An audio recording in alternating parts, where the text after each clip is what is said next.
Chapter 22:11. Ning Xuema secretly shook her head. Everyone knew that there was no such thing as a free lunch. Even if there was a free lunch, it would most likely be a trap. But if there was a free lunch, everyone would fight for it. Ning Xuema smiled. So you are the reincarnation of a bodhisattva. Well, I'll take it that you're compensating me. How many of these dolls have you carved? Why haven't you sold all of them after such a long time? The number of dolls in your shop is also not low.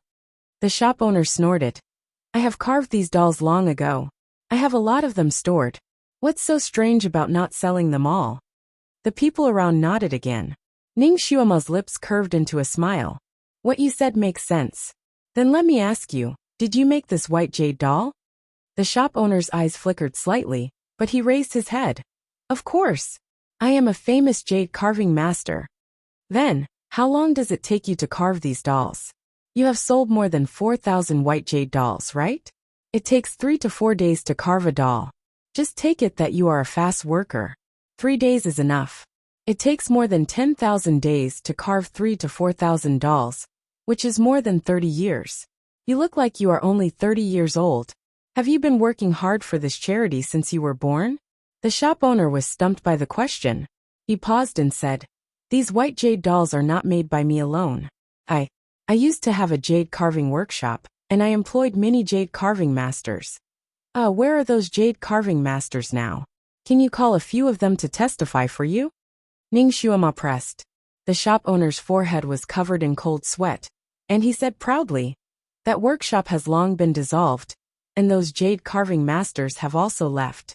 Where can I find them to testify? That's really unfortunate. But it doesn't matter. Although the workshop has been dissolved, the jade carving masters will not go missing. You should know their identities and origins. Then, you can name a few of them, and let His Majesty Pluto send people to find them. The shop owner's forehead was covered in more cold sweat. They are not from the underworld. Even if they are not from the underworld, the 6 realms are still connected. With His Majesty Pluto's means, it should be easy to find a few famous jade carving masters in the 6 realms. Isn't that right, Your Majesty? The Netherworld King nodded. He was confident about this. That's right. Why don't you tell me? I will send someone to investigate and ask. The shop owner's eyes flickered. He made up his mind and named a few jade carving masters. However, they were all unknown and lived in a very remote place. Even if the Netherworld King investigated according to the map, it would still take 4 to 5 days. The Nether King didn't hesitate and immediately sent people to investigate. Ning Xuema sighed. There's no need to check. It must be fake. The Netherworld King naturally asked for the reason. Ning Xuema said, Your Majesty, please find a few local jade carving masters. I have something to ask them. Of course, there were jade carving masters in Nether City. There were a few in the crowd, and they were even experts. After getting Nether King's permission, they all stood up and walked into the circle. Ning Xuema glanced at them. How are your jade carving skills? Before those people could speak, someone shouted from the side. They are the most famous jade carving masters in the city. Their craftsmanship is naturally excellent. Everyone agreed. It could be seen that these people were somewhat famous in Nether City. Ning Xuema only asked them one question. Masters, when you make jade carvings, can you carve exactly the same thing? Not the slightest difference. Chapter 22:12. The jade carving masters looked at each other and shook their heads. It's possible to carve a similar one, but it's too difficult to carve an identical one. That's right. Even if you can carve an identical one, every piece of jade has a different quality. It's impossible to be identical. Even if you copy it, you can't do it. There's always a slight difference in size. Ning Xuema smiled. Then, what if there's an identical one? The jade carving masters shook their heads. Impossible. It's impossible. Ning Xuema chuckled. But this shop owner did it. I found the exact same doll in this shop. Ning Xuema took out 4 dolls. 2 of them were wearing red doo-doo, and the other 2 were wearing blue doo-doo. Everyone, take a look at these 4 dolls, and broaden your horizons. The 4 dolls were passed around by the jade carving masters. Finally, they were passed to the Netherworld King. Everyone was astonished. They were too similar. Even if they were cast from the same mold, they wouldn't be so similar. There wasn't a single difference. Everyone looked at each other, and finally looked at the shop owner. The Netherworld King said in a low voice, "What do you say now?" The shop owner gritted his teeth and said, "These dolls aren't mine. This woman made them casually." After all, these dolls were taken out from Ning Xuema, so his explanation was reasonable. Ning Xuema smiled again. "You're really good at quibbling. I clearly bought these dolls from your shop, but you don't want to admit it. It doesn't matter. It seems that you won't give up until you reach the Yellow River." She glanced at the crowd. "I believe that many of you have bought dolls. Why don't you take them out and see if there's anything similar?" Because the commotion caused by Ning Xuema's actions wasn't small, it attracted the attention of many people. As a result, there were countless people who had already bought their dolls. Some of them even brought their dolls with them and took them out one after another. Of course, because it wasn't easy to buy them, no one wanted to be confiscated. They only let their children hold them and stand at the front of the line. The soldiers went to check them one by one. After checking 700 to 800 of them, they finally found 2 identical ones. After comparing them together, they were indeed exactly the same. The Nether King's gaze landed on the shop owner again. His gaze was sharp. "What else do you have to say now? How did you get this jade doll that looks exactly the same?" The truth was right in front of his eyes. The boss was tongue-tied and couldn't defend himself. The occasional similarity is purely a coincidence. At this point, no one believed the boss's words. The Nether King said angrily, "You still dare to lie?" The shopkeeper threw caution to the wind and said, "Your Majesty, even if this commoner's dolls are completely similar, they have never harmed anyone. On the contrary, they have saved people. Those who buy this commoner's dolls are all safe, aren't they? Why does your Majesty need to ask this commoner how these dolls were made?" The Nether King frowned. There must be a reason behind this. Although the child who owned the doll didn't go missing, the other children who played with him went missing. Who knows if you didn't cast a strange spell on the doll to make the other children lose their minds and be abducted? Your Majesty, this is all your speculation. It can't be used as evidence to prove that this commoner did it. The Nether King said. Then how do you explain why these white jade dolls look exactly the same? Since you're innocent, why are you afraid of telling the truth? Chapter 22:13. The shop owner was stunned. He gritted his teeth and said, This is the secret recipe of my family. Forgive me for not being able to tell you." Ning Xuema crossed her arms and listened. Suddenly she smiled and said, "I might have found his method." She kicked the coffin below and said, "The secret should be inside." Actually, everyone had noticed the big red coffin when they came. However, they were distracted by the war of words later. Now that they heard what Ning Xuema said, everyone looked at the coffin. The most common thing for the people of Nether City was coffins. They saw that this coffin was brighter and bigger, but there was nothing strange about it. Everyone looked at Ning Xuema and waited for her to give an answer. The shop owner's face changed slightly. He quietly took a step back. Ning Xuema saw the change in his expression and became even more convinced of her inference. She jumped down from the coffin, the corner of her mouth slightly hooked up. Up until now, there have been 6 groups of people who wanted to destroy this coffin. Fortunately, I was quick-witted and didn't let them destroy it. She kicked the coffin and sent it flying. It spun in the air and then fell somewhere else. The onlookers didn't know what she was doing. They looked at the coffin and saw that it was still intact. They didn't see anything wrong with it.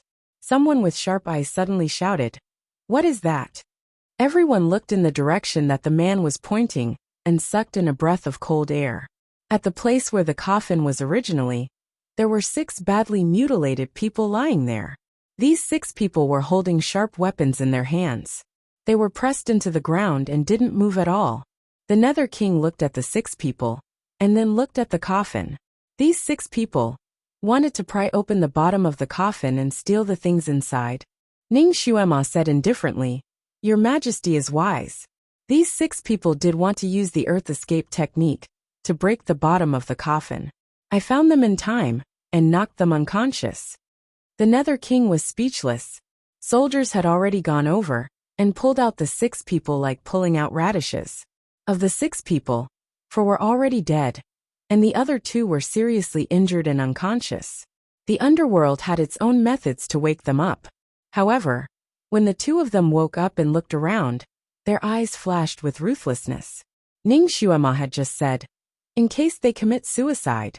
But before she could finish her sentence, the 2 men's heads tilted to the side and blood flowed from the corners of their lips.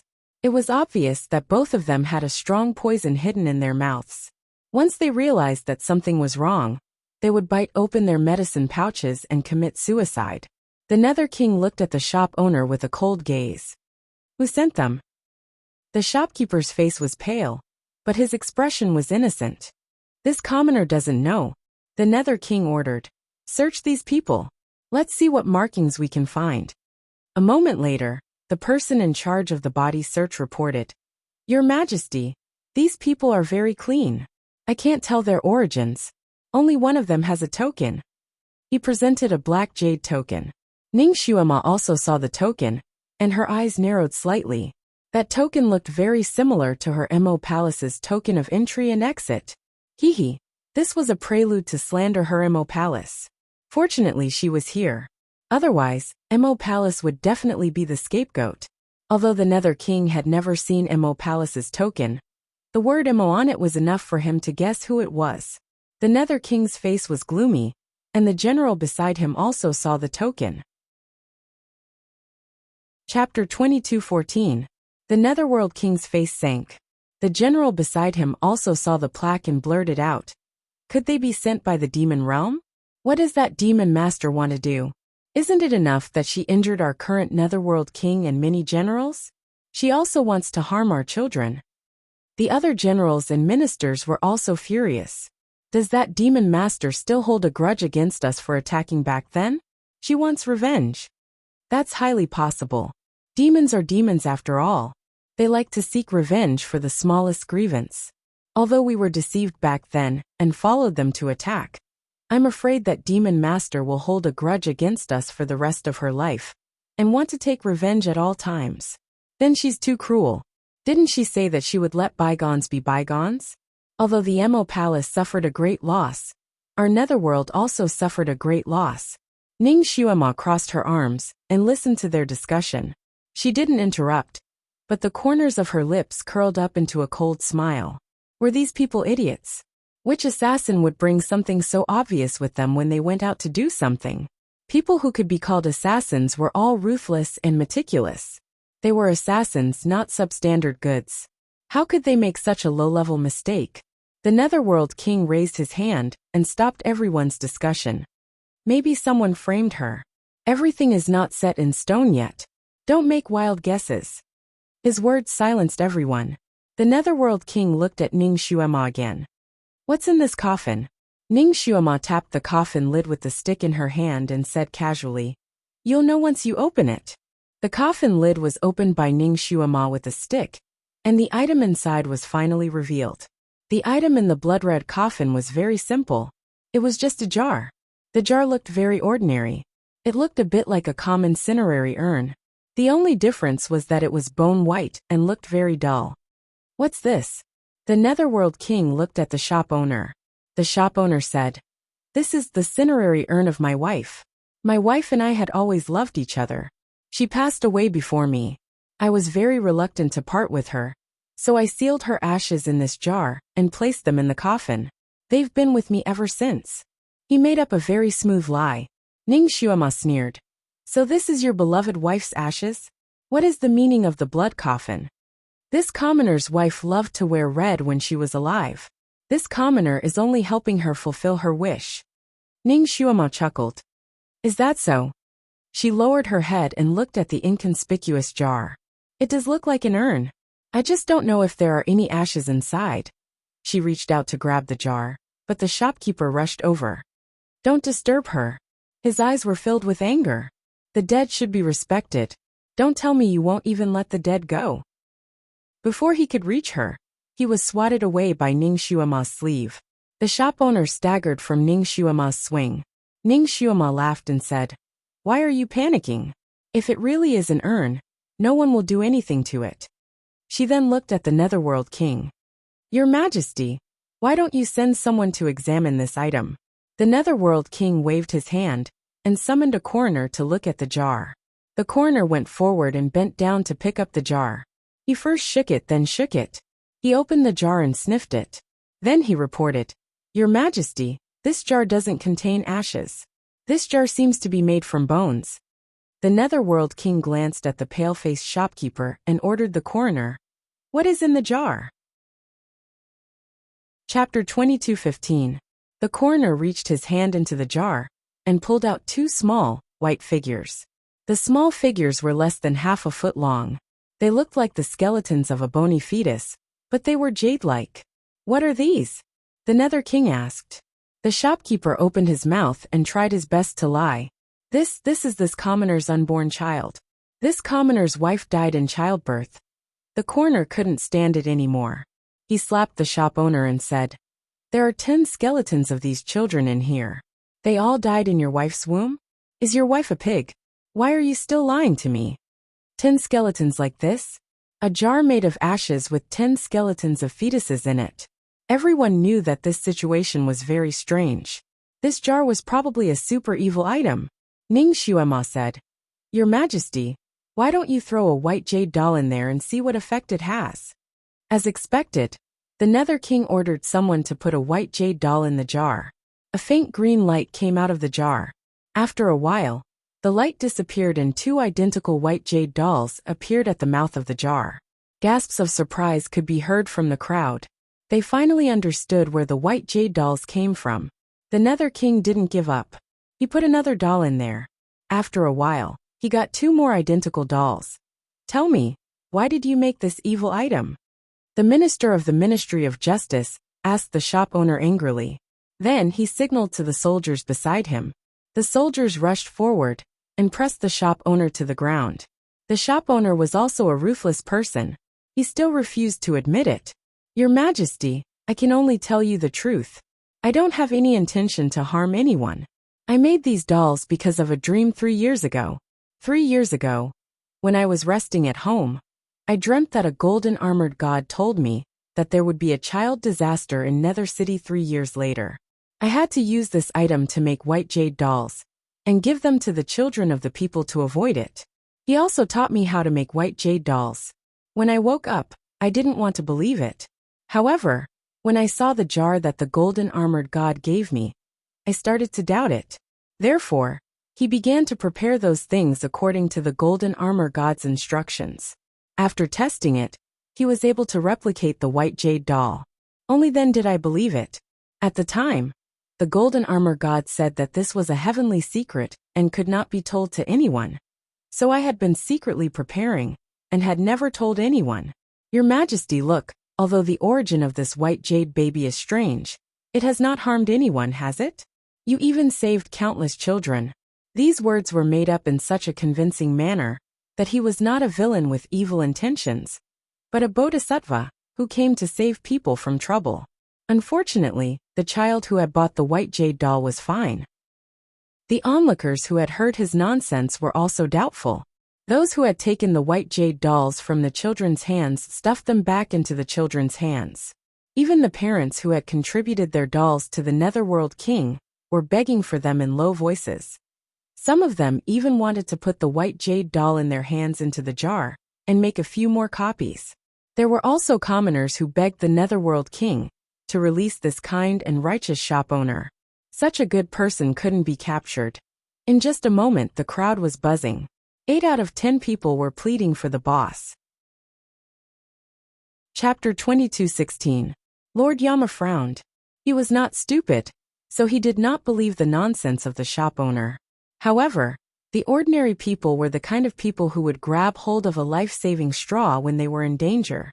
They would not even care if the straw was a trap. Even the soldiers who were holding the shop owner loosened up a little and allowed him to stand up. The moment the shop owner stood up, he proudly glanced at Ning Xuema. He wanted to laugh at Ning Xuema, but when he looked into Ning Xuema's cold eyes, he could not help but shudder. He did not dare to scold her. Instead, he sneered, I have a clear conscience. However, This woman came in and smashed my shop. She even framed me. What is the reason? At this time, he began to make false accusations. Ning Xuema frowned slightly. She did not expect the shop owner to have the ability to distort the truth. She thought that by exposing the origin of the white jade doll, she would be able to expose his conspiracy. However, she did not expect him to reverse the situation with just a few words. Unfortunately, there were not many people in the underworld who really understood the situation. They began to question Ning Xuema's intention. In an instant, Ning Xuema became the target of the arrows. The situation became chaotic again. Little Nianma had been watching from the crystal ball. When he saw the situation, he trembled with anger. He clenched his little fists tightly. These people are too stupid. Do they want to wait until they suffer a great loss before they believe that the white jade doll is actually a harmful thing? Shenjuli was meditating. He looked at the crystal ball for a moment and almost understood the cause and effect of the matter. He looked at Ning Xuema. Although she stood there calmly, her little mouth was slightly pursed. Obviously, the situation was a little tricky for her. She did not think of a way to deal with it. Meanwhile, the people in the underworld were condemning her. The waves of voices were getting louder and louder. Shenjuli narrowed his eyes. A group of bastards who did not know what was good for them. His gaze fell on the blood-red coffin, and after looking around, the corners of his lips curled up slightly. He ignored the angry little Nianma and closed his eyes. He put his palms together in front of his chest, as if he was meditating. However, his posture was completely different from before. A faint white light shot out from his fingertips, penetrating through the barrier of the heavenly lost stone, and into the ground. Little Nianma's eyes were fixed on the crystal ball, so he did not notice what his father was doing. He rubbed his head and asked, "What should we do? What to do?" These people were muddle-headed and didn't know what was good for them. What should they do? Mother was obviously doing it for their own good. She wanted to save their child, but instead, she was insulted and scolded by them. That Hell King is also a bastard. Could it be that he also believed the words of that lousy boss? He almost stood up and walked in circles.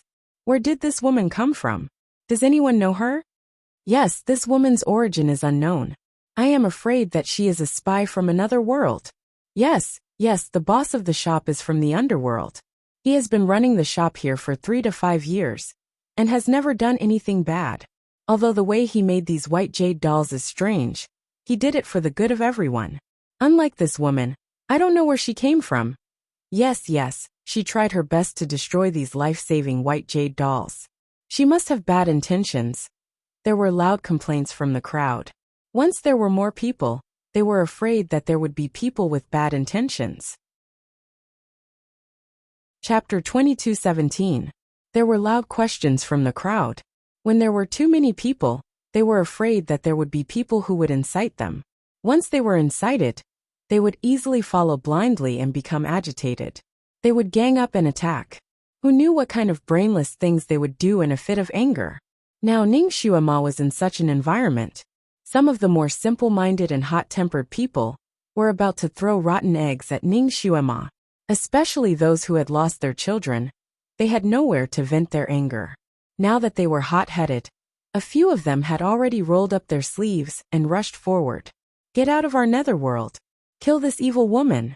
Carrying poles, clubs, kitchen knives, all kinds of household utensils were thrown at Ning Xuema. Ning Xuema's eyes flashed. She raised her hand and was about to do something. Suddenly, a child pushed through the crowd and rushed in. Don't hurt her. She is my aunt. She is not a bad person. Xiaochen. That child was Xiaochen. When Ning Xuema was making a ruckus in the jade shop, this child had been hiding in the crowd. People had almost forgotten about his existence. Now that he suddenly rushed out, he wanted to use his small body to block those sticks and kitchen knives. With his small body, it would only take a few hits to kill him, especially the kitchen knife that was flying towards him. It just so happened that it was flying towards his head. Ning Xuema's wrist rotated and a light green light flashed, enveloping herself and the child. Those weapons seemed to have fallen into a swamp, as they instantly melted and disappeared without a trace. That child seemed to have been frightened. His little face was deathly pale. as he threw himself into Ning Xuema's embrace. However, when he was less than a foot away from her, he seemed to have met with some kind of obstacle and couldn't rush forward anymore. He opened his two small hands and looked at Ning Xuema with a pair of big eyes. "Aunt, be obedient and stand here." Ning Xuema smiled faintly and no longer paid attention to him.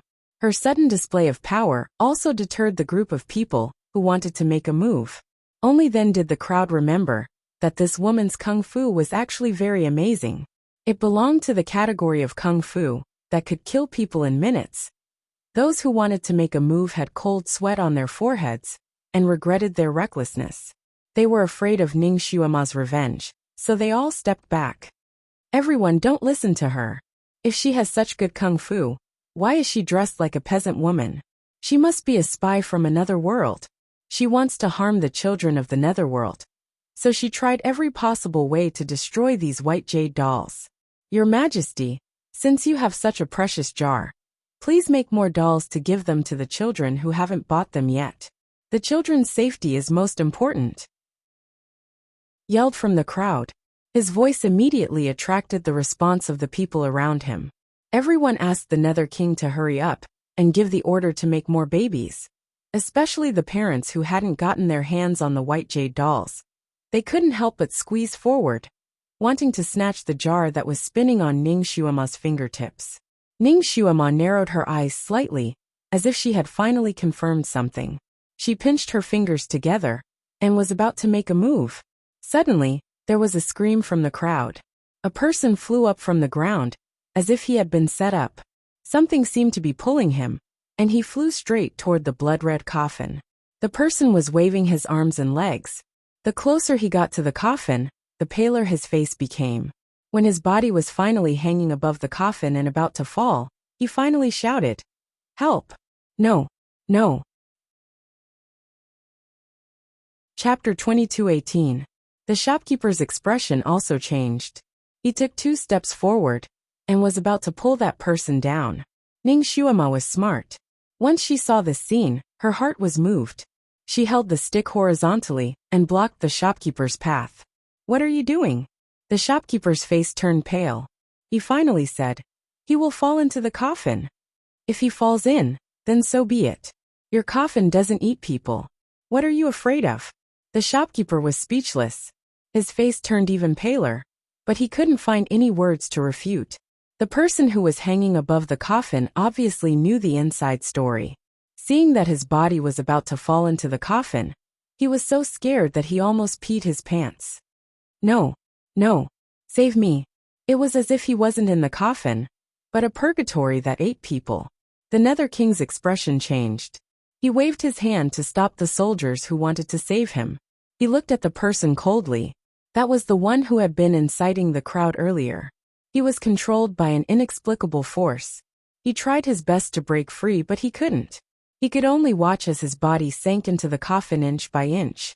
The moment his feet touched the bottom of the coffin, he let out a muffled groan that was obviously painful to the extreme. But his mouth was covered by a hand. Everyone watched helplessly as his body sank into the coffin and turned into a pool of blood. Everyone was stunned.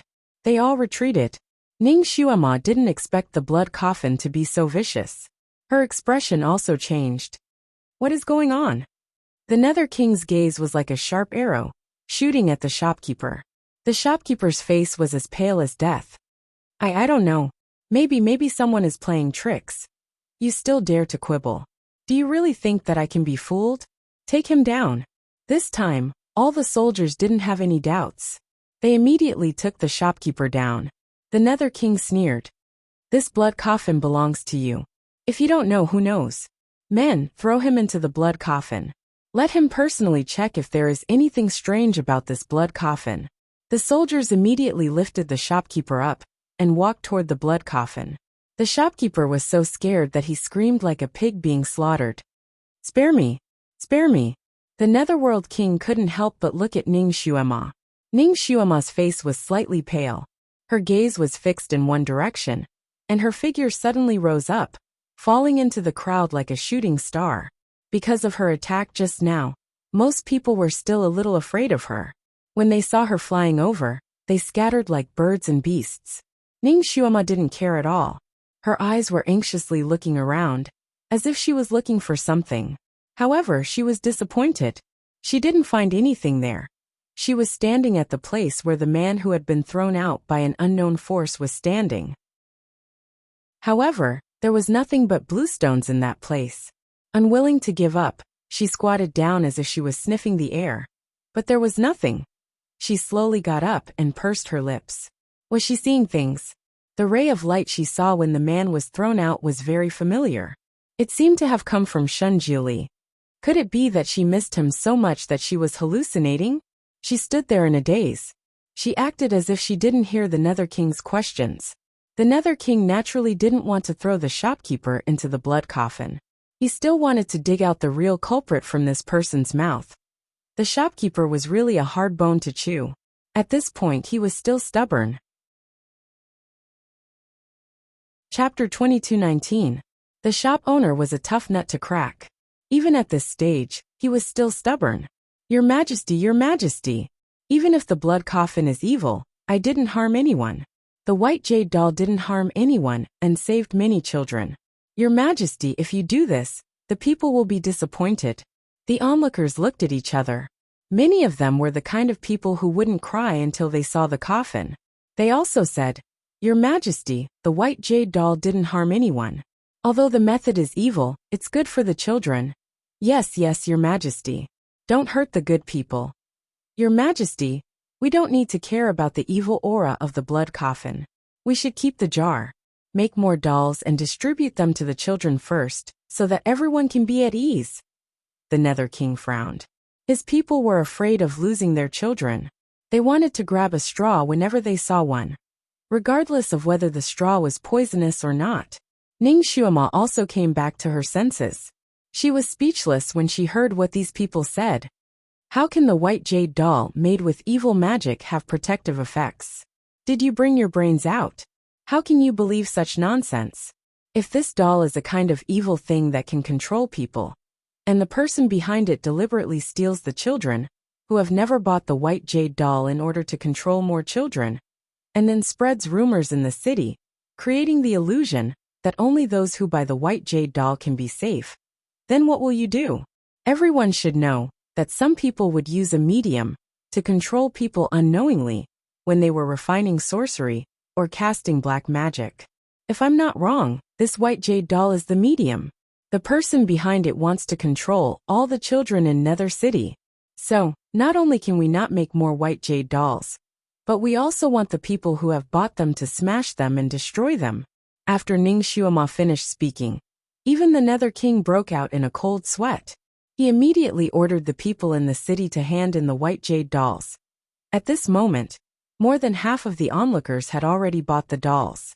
They were still skeptical and hesitated to hand them over. Some people even wanted to hide the white jade dolls. Ning Xuema looked at the people's expressions and knew that they wouldn't be happy to hand in the white jade dolls. She raised her eyebrows. It seemed that she had to use a strong medicine. She flew up and landed beside the shopkeeper. With a leap, she stood at the edge of the blood coffin, making the shopkeeper's head look down. She said coldly, I'll count to 3. If you don't tell me the truth, I'll throw you in. Her tone was awe-inspiring, and no one dared to doubt the authenticity of her words. The shopkeeper was so scared that his face turned pale, but he still refused to admit it. Ning Xuema didn't pay any attention to him. After counting to 3, she directly let go. The shopkeeper screamed and fell into the coffin. When his head was about to hit the bottom of the coffin, Ning Xuema picked him up again. Her voice was colder than ice. I'll give you one more chance. Tell me who's behind you. Tell me the effects of this doll. The shopkeeper was so scared that he almost wet his pants. Ning Xuema was like a female Azura, so he didn't dare to argue anymore. He closed his eyes and said, Okay, I'll tell you. I'm a jade craftsman in this city. A few days ago, someone came to find me and rented my place. He asked me to sell these white jade dolls, and said that all the money would belong to me. I was greedy for this small profit, so I started to sell them. I don't know what these white jade dolls are for. Chapter 22:20. Liar.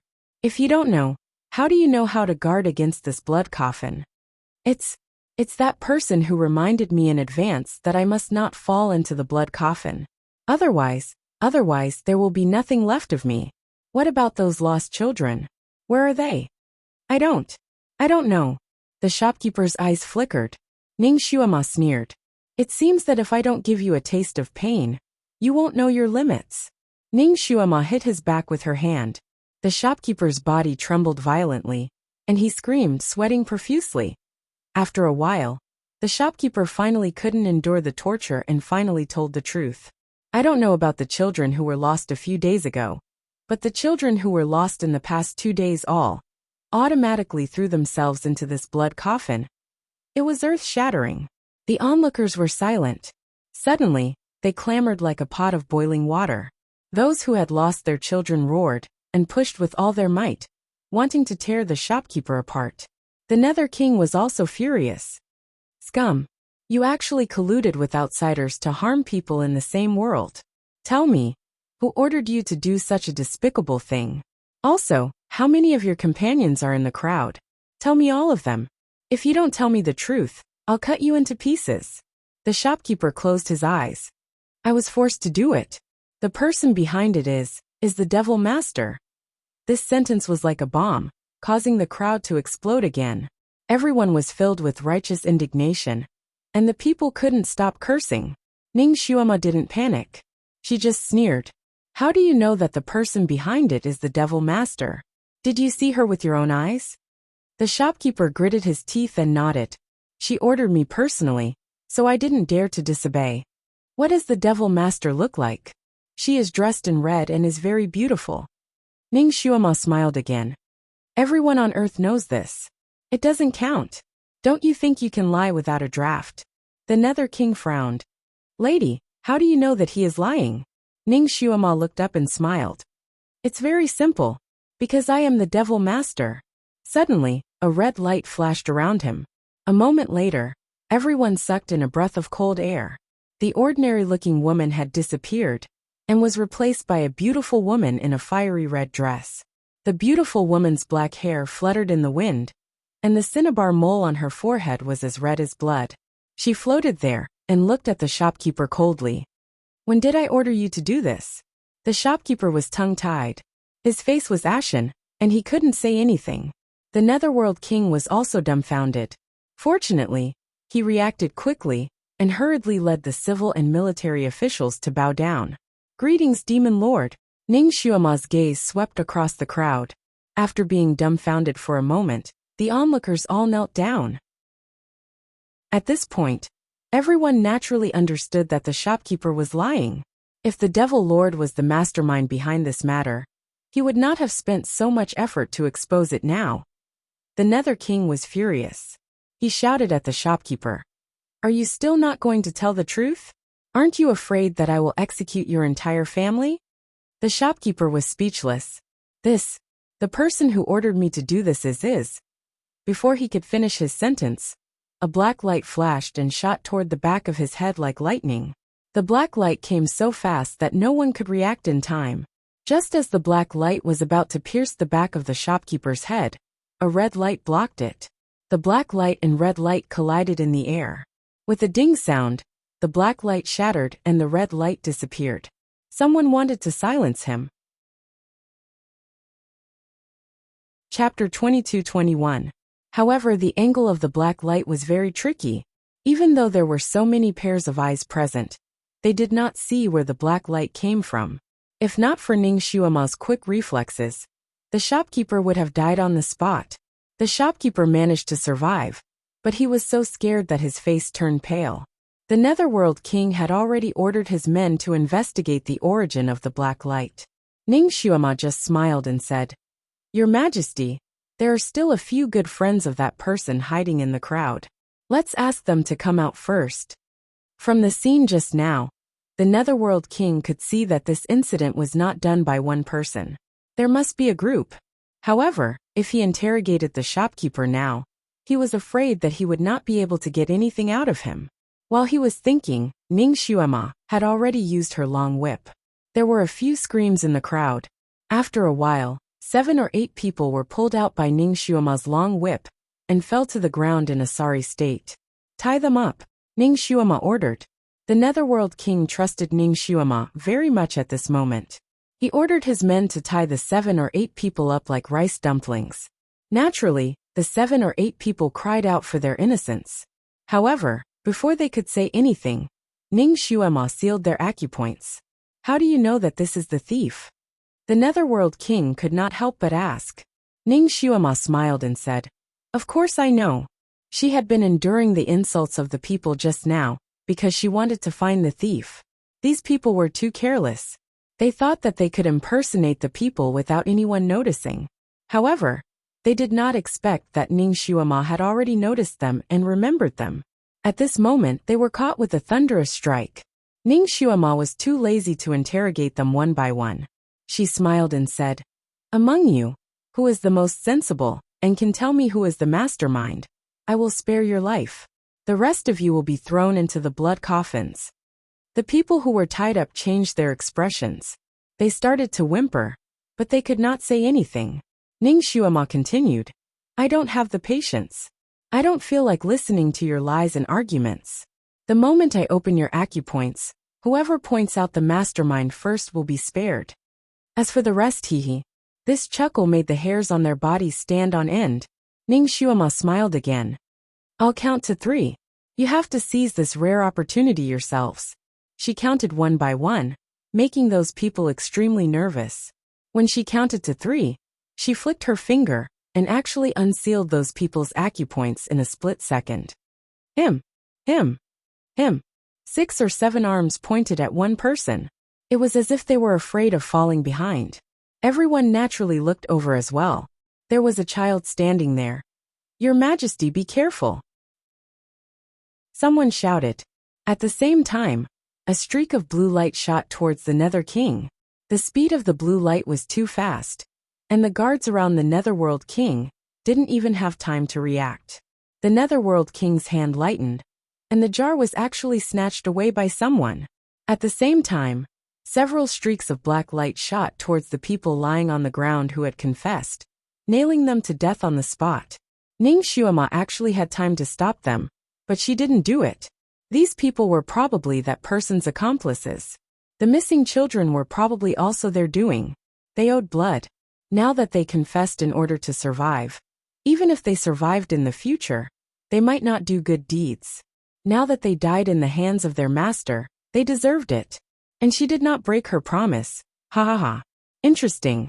The streak of blue light shot up to the sky and stopped in midair. Chapter 22:22. Everyone looked up and saw that the blue light was a boy in blue clothes. With one hand holding the jug, he lowered his eyes and looked down, as if he was a king overlooking all living things. This deity worked so hard to set up this trap. I didn't expect that someone would see through it so quickly. Little Xuema, you're very smart. Ning Xuema looked up at the boy she named Xiaochen. You're Luo Jiuchen. The boy chuckled. That's right. However, I managed to hide it from you this time. Little Xuema, this time you spoiled my plans again. What should I do to you? I wanted to get 30,000 hearts, but now, I can only take 4,800. His palm suddenly pressed on the edge of the jar, and circles of purple light appeared in his palm. Throw the white jade doll away. Throw the white jade doll away. Many people in the crowd began to yell. Those who were holding on to the white jade doll hurriedly threw it away. There were also experts who shouted, Don't let him use his sorcery. Kill him. Countless magic weapons flashed and smashed towards the boy. They wanted to stop him. However, there seemed to be a barrier around the boy, and those magic weapons couldn't hit him at all. The boy laughed, and his smile was indescribably proud and sinister. It's useless. All the children whose birth characters are carved on the white jade doll are my sacrifices. It's useless to smash the doll. Just wait for your children's hearts to fly out automatically. His words made those who bought the white jade doll pale, and some of them almost collapsed. The Nether King glared at the boy. Lord Luo, I didn't do anything wrong to you. Why do you have to scheme against my people? Stop it. Stop it. The boy stood motionless in midair. So many people attacked him, and so many magic weapons circled around him. But none of them could stop him. Not a single magic weapon could hit him. They could only watch in despair as he activated the jar. Everyone knew that once the jar was truly activated, it would be the moment of death for those children. Everyone was so anxious that their eyes turned red. But there was nothing they could do. The boy seemed to be enjoying everyone's reaction. His gaze turned and landed on Ning Xuema, who was standing there quietly. Little Xuema, you're very calm. You actually didn't come up to fight with me. Could it be that you're angry because these people misunderstood you and insulted you? That's right. You've been trying to save them, but they don't know what's good for them. They always misunderstand you. I feel sorry for you. It's only right that you don't care about them.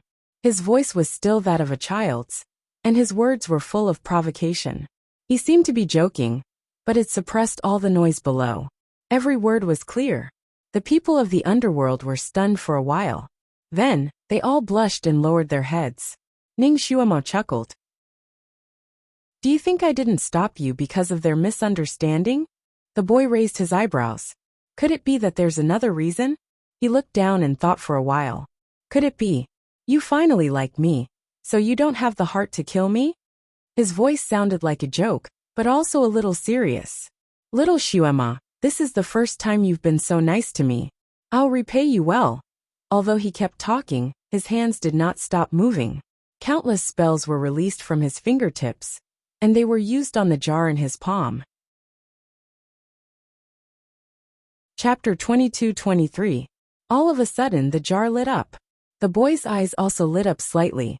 However, before he could reveal a happy expression, the jar suddenly broke with a paw. 10 small bones fell out of the jar and turned into dust before they hit the ground. Even the jar fell into the dust. The nervous crowd. The boy's eyes fell on Ning Xuema's face. Did you do this? Ning Xuema crossed her arms and looked at him, her smile unchanged. What do you think? The boy gritted his teeth. When did you break it? Why didn't I see it? Ning Xuema's smile became fainter, and she said, Guess? The boy. When the crowd heard the conversation between the two people, they all breathed a sigh of relief. Especially those with children, they breathed a sigh of relief for a long time. It turned out that the Devil Master had broken this strange jar in advance. Otherwise, the consequences would be unimaginable. Ning Xuema still had that indifferent expression on her face, but she sneered in her heart. Since she found this jar to be so evil, how could she allow it to be intact? After the Nether King had finished his examination, she had already secretly broken the items in the jar, causing the jar to crack slightly. If she didn't use her magic power, the jar wouldn't break, but if she used it quickly, the jar would definitely break. When she made her move, everyone's attention was on the shop owner, who was being forced to confess. Her movements were so light that no one noticed. Even the Netherworld King, who had been holding the jar, didn't notice. The boy's eyes were like needles, almost nailing Ning Xuema. Little Xuema, I still underestimated you. The Sky Splitter sword slowly appeared in Ning Xuema's hand. She smiled lightly. Really? I think you need to get to know me. She quickly rose into the air, her red dress fluttering in the wind, making her look like she was glowing. Luo Jiuchen, it's time to settle the score between you and me. Luo Jiuchen also smiled gently. Little Xuema, do you think you are my opponent now? Ning Xuema sighed. Compared to you, my current martial arts is still a bit lacking. That's why I used a little method. Luo Jiuchen suddenly had a bad feeling. What method? Ning Xuema didn't say anything. Instead, she formed a seal with her fingers and chanted an unknown incantation.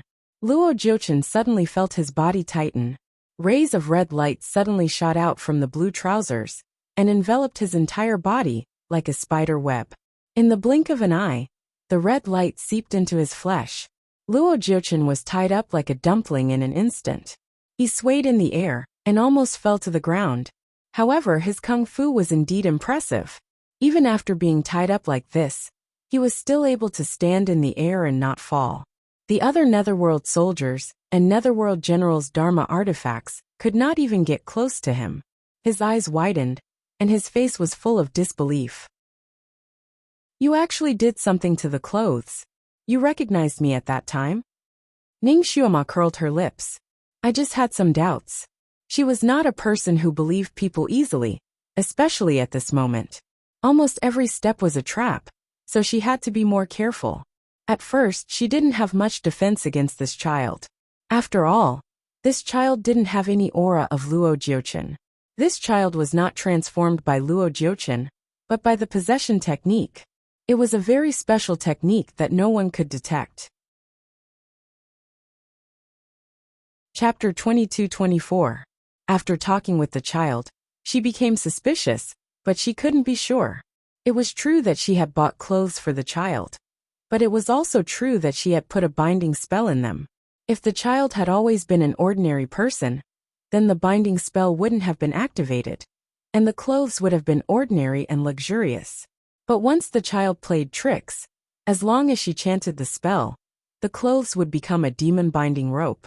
Once trapped, no matter how powerful a demon was, he wouldn't be able to break free. The demon binding rope cut into his flesh, and Luo Jiuchen's white baby face showed a trace of pain. He looked at Ning Xuema with watery eyes and suddenly said softly, "Little Xuema, do you know why I didn't throw away this skin bag and return to my original body?" He looked down at the blue clothes on his body. "Because this set of clothes is the only thing you bought for me. Even if I know it's arsenic, I can't bear to throw it away." Ning Xuema. Luo Jiuchen looked at her with a pair of deep and serene eyes. "Little Xuema, you see, you've harmed me so many times, but I still want to treat you well. Can't you be a little gentler to me?" Ning Xuema smiled. "Of course I can be gentler to you." The demon binding rope had cut into his flesh, but Ning Xuema continued to cast spells, as if she was afraid it wasn't enough. The rope was getting tighter and faster. This demon binding rope could not only bind the body, but also the demon soul inside, so he couldn't escape easily. Luo Jiuchen had been possessed by the demon, so this thing was very useful for him. Ning Xuema knew that his kung fu was high, so once she tied him up, she would naturally tighten it to death, for fear that it wouldn't be tight enough and painful enough. Luo Jiuchen's body was almost twisted into a fried dough twist, but he sighed softly. "What a cruel little girl. However, I'm not someone you can use this thing to trap." Speaking up to this point, his body suddenly emitted a golden light. As the golden light flashed past, the blood-red demon binding rope seemed to have encountered a strong acid and immediately turned into nothingness. He somersaulted in the air, and a human-shaped light golden shadow appeared above his head. The shadow swayed slightly and disappeared in the air, leaving behind a long laugh. "Little Xuema, you are indeed capable. I like you even more now. However, I still have other plans. Take your time to savor it." Ning Xuema's expression changed. She raised her hand and released a red light to stop him, but the shadow disappeared too quickly. In the blink of an eye, it was gone. She couldn't stop him at all. The other experts in the underworld, who reacted quickly, also made their moves. However, their moves were like fishing for the moon in the water. They couldn't even catch a trace of his shadow. However, the child's body fell from the sky and landed on the ground, motionless. The commoners were stunned for a moment before they finally reacted.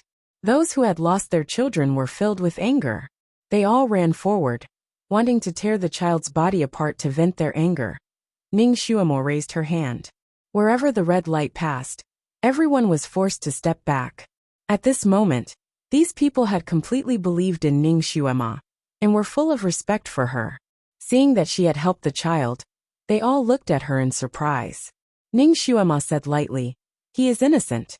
He was just possessed by Luo Jiuchen. You don't have to vent your anger on him." She looked at the child, and her expression darkened slightly. His eyes were tightly closed, and he was already dead. This child was supposed to be a genius. His bones were exquisite, and his appearance was especially delicate. Chapter 22-25.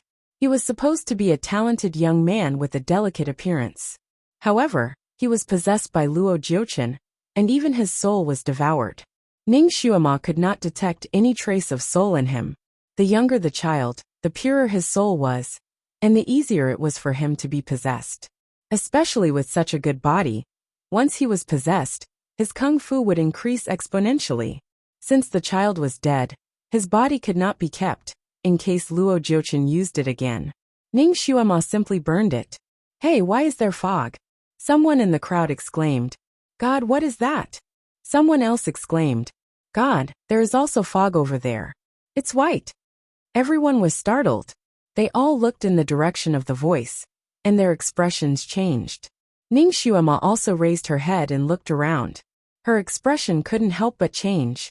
Four-colored fog. There was fog in all four directions of the street, and it was fog of different colors. Red, black, white, and green were rushing over from four different directions at high speed. Panicked shouts could be heard from the streets. Countless people were being chased by the fog, and were running in this direction. At the same time, the ground under their feet began to shake violently, as if there was a magnitude 8 earthquake. What was going on? What was going on? The people were shaken to the ground, and they were all in a panic. There were screams, cries, and calls for children. The trembling of the earth finally stopped, and the people who were rolling around on the ground were still in shock. After a while they got up and looked around. Then they were stunned. Everything familiar around them had changed. The shops, the streets, the stone workshop. Everything had disappeared without a trace. What appeared in front of them was a square so huge that it seemed to have no end. There were 4 passageways around the square, and each passageway had fog of a different color surging out. The fog in the south was red, the fog in the north was white, the fog in the west was black, and the fog in the east was green. The color of each fog was very pure. They were red like fire, white like snow, black like ink, and green like jade. Some people were lying near the passages because of the tremor. When they opened their eyes, they found that the fog was close. They wanted to get up, but it was too late. Miserable screams rose and fell, almost piercing one's eardrums. Everyone subconsciously looked towards the source of the voice, their bodies trembling nonstop. The dozens of people who were engulfed by the red mist seemed to have been splashed with a layer of kerosene. They burned fiercely, causing them to roll on the ground and turn into a pile of ashes in the blink of an eye. The people who were swept by the white mist were instantly covered in a thick layer of ice. They were still running for their lives, but they were instantly frozen into ice sculptures. It was a very strange sight. As for those who were swept by the black fog, they looked even more frightening. When they were swept by the fog, they were human, but when they ran out, the flesh on their bodies shrank rapidly. After running for a dozen steps, they turned into skeletons and directly fell to the ground. Only the people who were attacked by the green fog were still alive and kicking. They were shouting and screaming, as if there was a ghost chasing after them. But before they could reach the center of the square, they suddenly screamed and disappeared without a trace. The Netherworld King and his subordinates were all in the middle of the plaza. When the earthquake happened, these Netherworld race generals had protected the Netherworld King in the center. In addition, there was no danger in the center of the square, so they didn't suffer many casualties. Chapter 22-26. The civil servants were in a miserable state. Their faces were all swollen, and their robes were all messed up. The Netherworld generals were well trained. They formed a semicircle, protecting the Netherworld King and the civil servants. They looked around cautiously. The suffering of the surrounding commoners was naturally seen by everyone, and all of them were shocked. How did we get here? What is that fog? Where is the safest place? This was the question that was hovering in everyone's mind, and the sufferings of the people who had been affected by the fog indirectly served as a weather vane for everyone. The green fog was the safest place. 4 types of fog were approaching them from all directions. Your Majesty, the green fog in the east is the safest place. Let's go there. The Netherworld Prime Minister reported. This square was not safe. Once the fog forced them to the front, everyone would die. Hence, they had to make a decision as soon as possible and hide in a safer place. The Netherworld King looked around. Where is the Devil Master? I am here. A voice sounded not far away.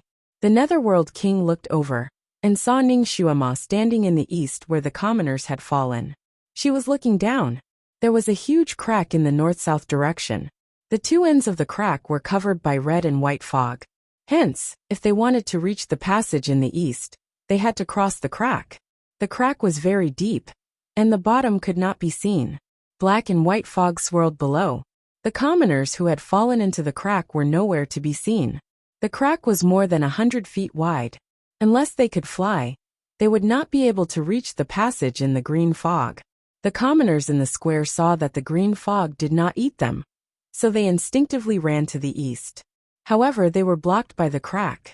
They could not jump over at all. They were so anxious that they walked around the crack.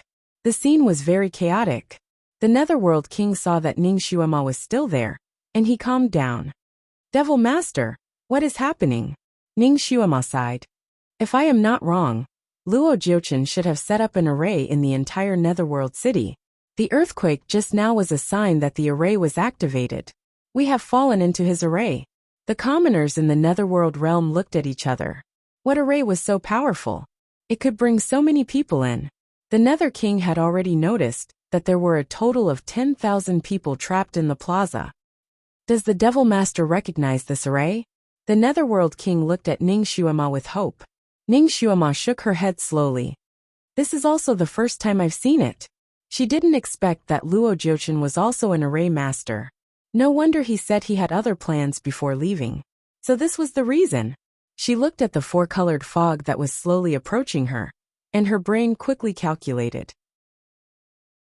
According to the current speed, the fog would converge in the center of the square within an hour, and it would be difficult to predict what would happen at that time. Naturally, there was no lack of such scheming experts in the Netherworld realm. He immediately asked the Netherworld King for instructions. Your Majesty, we must leave this place quickly. Otherwise, we won't be able to escape in an hour. Naturally, the Netherworld King also saw the danger of this place. Now the only direction they could escape to was the eastern green fog. It was fine for him and a group of military generals to fly over this fissure. But what about the ordinary citizens and the group of civil officials? Leave them all here to die. Devil Master, do you have a way to break this array? The Netherworld King put all his hope on Ning Xuema. Ning Xuema looked at the fissure under her feet, and then looked at the passage of green fog on the opposite side. She felt that the passage of green fog was not so simple. She was afraid that there was a bigger trap waiting for them to jump into. Chapter 22-27. She took a deep breath and said, Your Majesty, please retreat to the center of the square and form a defensive formation. I will go over there to take a look. She flew over the Rift Valley and disappeared into the thick green fog. Everyone looked at each other, not knowing if they should believe her or not. However, the Netherworld King immediately ordered all the civilians and officials to retreat to the center of the square, with hundreds of generals as guards.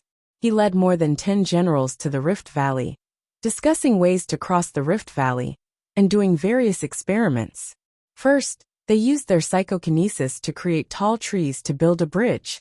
However, before the big tree could reach the other side, a ball of fire rushed up from the Rift Valley and burned the big tree to ashes. Then, they used their psychokinesis to condense iron bars to build an iron bridge. However, there was not much iron in the air, so the iron bars they condensed were at most 10 feet long. They could not reach the other side at all. The Netherworld King was trying his best to build a bridge when a scream came from behind. Your Majesty! Your Majesty! The Netherworld King turned back and realized that other than the green fog, the other 3 colors of fog were approaching the square. As there were too many people in the square, it was inevitable that some people were standing at the periphery. The fog was about to invade the civilians in the outermost circle. The civilians were scared out of their wits and tried to squeeze into the center. The soldiers in the center were still protecting the civil and military officials. Naturally, they formed a human wall to prevent the civilians from rushing in. Both sides were in conflict. Children were crying, adults were screaming, and it was a mess. There were also some civilians who saw that they could not rush in, so they ran towards the Rift Valley. There were so many of them that the Netherworld King was almost squeezed into the Rift Valley. The people around the Netherworld King were naturally experts. They immediately protected the Netherworld King in the center and drove away the civilians who were rushing in. Once a crowd formed in an environment, many people would not be able to control themselves. Many people escaped to the edge of the Rift Valley with great difficulty, but when the people behind rushed in, the people at the front could not stand still, and immediately fell into the Rift Valley like dumplings. The long screams pierced through the air, making people's hearts tremble with fear. The Netherworld King's face turned pale, and he immediately ordered the soldiers to stop the civilians who were rushing forward. However, under the shadow of death, how many people could rationally line up according to the Netherworld King's order? The fog on the three sides was getting closer and closer, leaving less and less space for the civilians. People at the periphery were attacked by the fog from time to time, and they were either turned into fireballs, ice sculptures, or skeletons.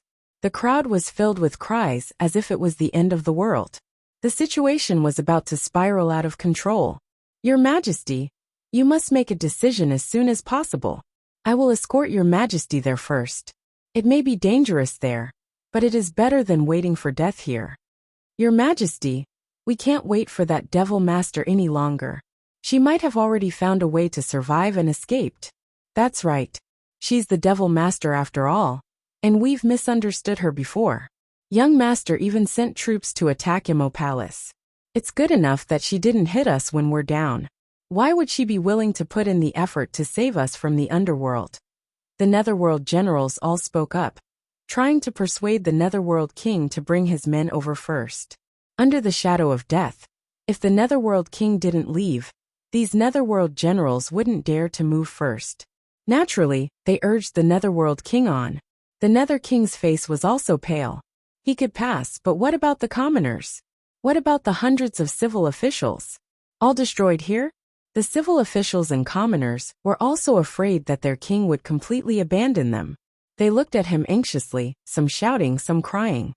Your Majesty, when the time is right, we need to cut our losses. The Underworld Marshal finally spoke up. Chapter 22-28. The Netherworld King closed his eyes and let out a long sigh. At this time, he couldn't completely protect his people. He could only go first. Finally he nodded. The generals around him were overjoyed. They immediately rose into the air and landed on the other side of the river while protecting him. The other generals and soldiers who knew how to fly naturally flew up and followed them to the other side of the river. They left the soldiers, officials, and people with low or no skills to wait on the other side of the valley to be devoured. The Netherworld King flew into the air. He heard the desperate cries of the people behind him. His heart twisted, and he almost tripped and fell. Fortunately, he was stopped by the generals beside him. At this moment in the huge square, there was only a small area that wasn't invaded by the colorful fog. The people on both sides couldn't squeeze in, and they were forced to do so by the colorful fog. In desperation, they voluntarily jumped into the valley. The cries behind them were so loud that even the fog was trembling. When the Netherworld King landed on the other side of the river, his legs almost went soft. He wanted to look back, but the generals beside him were afraid that he would be soft-hearted. They directly surrounded him and ran toward the passage of green fog. Suddenly, a red shadow flashed in the green fog. A woman finally appeared and blocked the path of the Netherworld King and his people. The Netherworld King and his people were stunned. The Devil Master! She finally came back. The moment Ning Xuema appeared, she roughly saw the situation here. Her beautiful face darkened. Your Majesty, are you going to abandon your people and run away by yourself? Her voice was so cold that it could freeze. The Netherworld King's face was pale. I can't bear it, but... There is no but. If you still want to save your people, follow me. Ning Xuema turned and flew to the other side of the river. The Devil Master is here. The Devil Master is here to save us. Oh my God, it's really the Devil Master. She must be here to save us. Devil Master, save us. When the desperate people on the other side of the river saw the red-clothed Devil Master, they immediately shouted. Some people were so excited that they almost screamed until their throats cracked. Seeing Ning Xuema jump to the other side of the river to save his people without hesitation, the Lord of the Netherworld was also stunned. Your Majesty, without the bridge, those people can't cross at all. Even if you go back with the Devil Lord, it won't help. We should go first. A general saw that the Netherworld King had stopped. He was afraid that the Netherworld King would rush back in a fit of anger, so he hurriedly said. At this moment, there were about 100 generals by the Nether King's side. Naturally, there were some who agreed with that general. The Nether King swept his gaze across the generals. What do you all think? Everyone looked at each other, not knowing what to say. Marshal Lung from the underworld bowed to the King of Hell and said, Your Majesty, you shouldn't put yourself in danger. Your Majesty, please go first. I have to save my subordinates, so I can't protect Your Majesty anymore. After saying that, he stood up and turned to leave. He flew to the other side of the river with Ning Xuema. Nether King Erha clenched his fists. He suddenly turned around and walked back the way he came. The other generals by his side tried to persuade him to stop. The Nether King took a deep breath, and his eyes gradually turned red. He said word by word, I am the Lord of the Underworld, and the people on the other side of the river are my people. I can't abandon them. He flew to the other side of the river, without caring about those generals. Those generals looked at each other. Even their king didn't care about the danger and flew over. How could they be cowards? Chapter 22-29. Therefore, most of the generals flew back as well. Only a few of them stayed behind. They had finally escaped from the dangerous place, so how could they be willing to go back? They stood there for a moment, then suddenly turned around and ran toward the green fog. They were smart people, so they would not associate themselves with a lunatic who was stupid enough to die despite knowing the danger. Ning Xuema's arrival was like a shot in the arm, making the desperate people cheer. Some of them even had tears in their eyes. In this kind of urgent situation, Ning Xuema naturally didn't want to waste time talking nonsense. She only said a few words. I will take you there, but you must follow my orders. Those who disobey will be thrown into the fog. All the people agreed loudly. Ning Xuema immediately ordered these people to line up in 10 rows. The old, the weak, the women, and the children were in the middle, while the strong people who knew spells stood at the periphery. Ning Xuema turned around and looked at the Netherworld King. Your Majesty, if you want to save your people, please stand at the end of the line. And the generals, please stand at the outermost line. Now the end of the line and the outermost line on both sides were the most dangerous, because these 3 places were the first to be attacked by the colorful fog.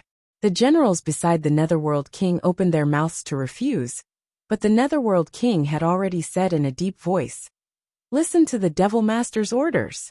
He immediately assigned the guards to the outermost line, and he and 3 other generals went to the end of the line. This arrangement made all the people less anxious, and they finally had someone to rely on. At this moment, the fog was approaching the 3 sides of the line. Ning Xuema bit her index finger and drew a blood curse on the 2 sides and the end of the line. The blood curse flew into the air and imprinted on the soldiers and the Netherworld King at the outermost line. She immediately taught them a set of spells and asked them to recite it silently. At this moment of life and death, naturally, everyone displayed their greatest potential. In the blink of an eye, they learned a set of curse techniques. As they cast the spell, their bodies emitted a faint red light, which actually formed a large enchantment, enveloping the entire team. Strangely, with this enchantment, the murderous fog could no longer rush over, and it only surged around the line. Everyone in the team heaved a sigh of relief. They had finally escaped the shadow of death for the time being. Everyone looked at Ning Xuema with gratitude. They were full of hope, as if they were looking at a god, waiting for her next order. Ning Xuema said in a deep voice, This bounded domain can last for 2 hours. I will build a bridge within 1 hour. Everyone can line up to cross the bridge. There is plenty of time. Don't crowd and don't make any noise. Do you hear me? Yes, sir. A thunderous response. Only then did Ning Xuema turn around. Her finger pointed forward, and countless jet-black vines with dark green leaves shot towards the opposite shore. The Netherworld King, who was at the back of the group, naturally saw it too. He couldn't help but say, Devil Master, I also wanted to build a wooden bridge just now, but there was a mountain fire in the Rift Valley. As soon as the wooden bridge was completed, it was burned down. He didn't finish his sentence, because he saw that the vines shot out by Ningshuema had already flown across the Rift Valley and wrapped around the rocks on the opposite shore. There was indeed a raging fire blowing out from the bottom of the Rift Valley. However, when the fire burned the vines, it was as if it had met water and was extinguished with a puff. Such a fire couldn't do anything to these vines. What kind of material were these vines made of? The Netherworld King was very surprised. Just now, he had condensed more than a dozen kinds of wood, and some of them were especially fireproof. However, they were all burned to ashes by the fire blowing out from the Rift Valley. Chapter 2230. These vines were not afraid of fire? The Netherworld King was puzzled, but he also heaved a sigh of relief. As for the people of the underworld, when they saw Ningshuema building a bridge from wood, their hearts were filled with admiration. The Devil Lord was indeed the Devil Lord. Her skills were extraordinary. As long as they followed her, they would definitely be able to escape. Unknowingly, these people had already regarded Ningshuema as their backbone and followed her lead. Ningshuema built the bridge very quickly. The vines flew back and forth in the air. Sure enough, in less than an hour, a green wooden bridge appeared on the Rift Valley. It was more than 6 feet wide and could allow 3 people to cross side by side at a time. After Ningshuema finished building the bridge, she immediately let the women and children in the middle to cross the bridge first. Under her gaze, no one dared to cut the line or cause trouble. The people followed the order and crossed the vine bridge. They were also very fast. 7,000 to 8,000 people stepped on the bridge and reached the other side without landing on the ground. The Netherworld King and his generals were the last batch to arrive. They had been supporting the wizardry barrier and were a little tired at the moment, but everyone's eyes were shining. They were excited. Once everyone was on the shore, Ningshuema opened her mouth. This passage leads to a grassland. There are some mutated creatures roaming around there that are good at attacking people. Therefore, it is not absolutely safe. After passing through the grassland, there is a deep and serene cave. I have already explored the cave and found that it is not dangerous for now. As for the other side of the cave, I did not explore it because I was in a hurry to come back. Maybe there is something very dangerous in the depths of the cave. Everything is unknown. Think about whether you want to stay here or follow me. It is all up to you. Actually, everyone had already seen that the Rift Valley seemed to have the effect of blocking the other fog. At this moment, the other colored fog had already surrounded the Rift Valley. They probably did not mix with each other. The 3 types of fog collided and made a sizzling sound like an object falling into a strong acid. Then, they slowly surged toward the Rift Valley. They seemed to have met with obstacles on the other side of the Rift Valley. They could not pass through the Rift Valley. It might be safe to stay here, but it might also be dangerous because no one could be sure whether the 3 types of fog would eventually break through the barrier of the Rift Valley and rush here. There was unknown danger if they went forward, but they might be able to rush out of here alive. Staying where they were was temporarily safe. This kind of thing was not easy to decide. The crowd buzzed as they discussed the pros and cons of the 2 paths with their family and friends. The Nether King did not hesitate. He naturally chose to walk forward with Ningshuema. After a while, the people present finally made a decision. Most of them chose to follow Ningshuema. Even if it was risky, they would rather follow this demon master and charge in. Only a little over 100 chose to stay. Ningshuema rearranged the troops. The old, the weak, the women, and the children were still in the middle, and the soldiers of the underworld were on all sides. She was at the front, and the Netherworld King and a few generals were at the back. The group of people entered the foggy passageway and gradually went far away. The remaining 100 or so people sat down where they were. They were also paying attention to the movements of the tricolored fog. If there were any abnormalities, it would not be too late for them to turn around and run. Once the people who were exploring in the front went out, they would definitely break the array. At that time, they could follow the trail and escape safely. There was no need for them to take the risk. Now all they needed to do was to sit here and wait quietly. After about an hour, These people were completely enveloped by the soft green fog. They were not in a hurry to move. Chapter 22:31. There was no danger in the green mist, and the air was very fresh. Some people were already yawning in the green mist. And the sudden change happened in an instant. A buzzing sound came from the originally harmless green mist, as if a large swarm of bees was quickly approaching. Everyone opened their eyes and were scared out of their wits. Horrified screams came from the green mist. A moment later, the bodies of more than 100 people were covered with pine needles. They stood there like pine balls, and blood dripped down from the pine needles. There was a sound of wind in the green mist, and a man in purple holding a folding fan appeared. He looked very handsome, and when he walked slowly, it was as if he was taking a stroll. He walked around the pine needles, and the corner of his mouth hooked up. Only 120 people chose to stay and not go with her. That girl, her appeal is quite strong. He raised his hand, and a purple light circled around the dead people, picking up countless translucent souls. Those souls struggled in the purple light, trying to escape. He licked his lips and sighed. Although the number is small, it's better than nothing. He took back the purple light, ignored the wailing of those souls, and forced them into a small gray ball. Then he stuffed it into his mouth and swallowed it. A faint black gas came out of his body, circled around him, and then scattered. He stood up and pursed his lips, as if he was savoring the taste. After a moment he sighed. In the end, there is not enough resentment. It's a pity that the girl ruined my plan.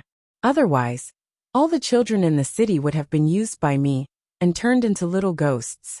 Then they would have chased and killed their parents. Those parents who died in the hands of their children must have a lot of resentment. My martial arts would have improved even faster. Sigh, it's a pity. He shook his head, but then smiled as if he thought of something. Since he had planned and arranged for so long, he would succeed in the end. These people would be his sooner or later, and he would just have to spend a little effort. As for the girl, he wanted her to see with her own eyes that all the things she protected disappeared in his hands. He wanted her to see the day when he became the real ruler of the 6 realms. He would break all of her wings and make her blossom beneath him. When the streets of Ming City began to shake, the crystal ball in front of Shen Nianma began to tremble as well. The image was distorted, and the colors were almost indistinguishable. Hey!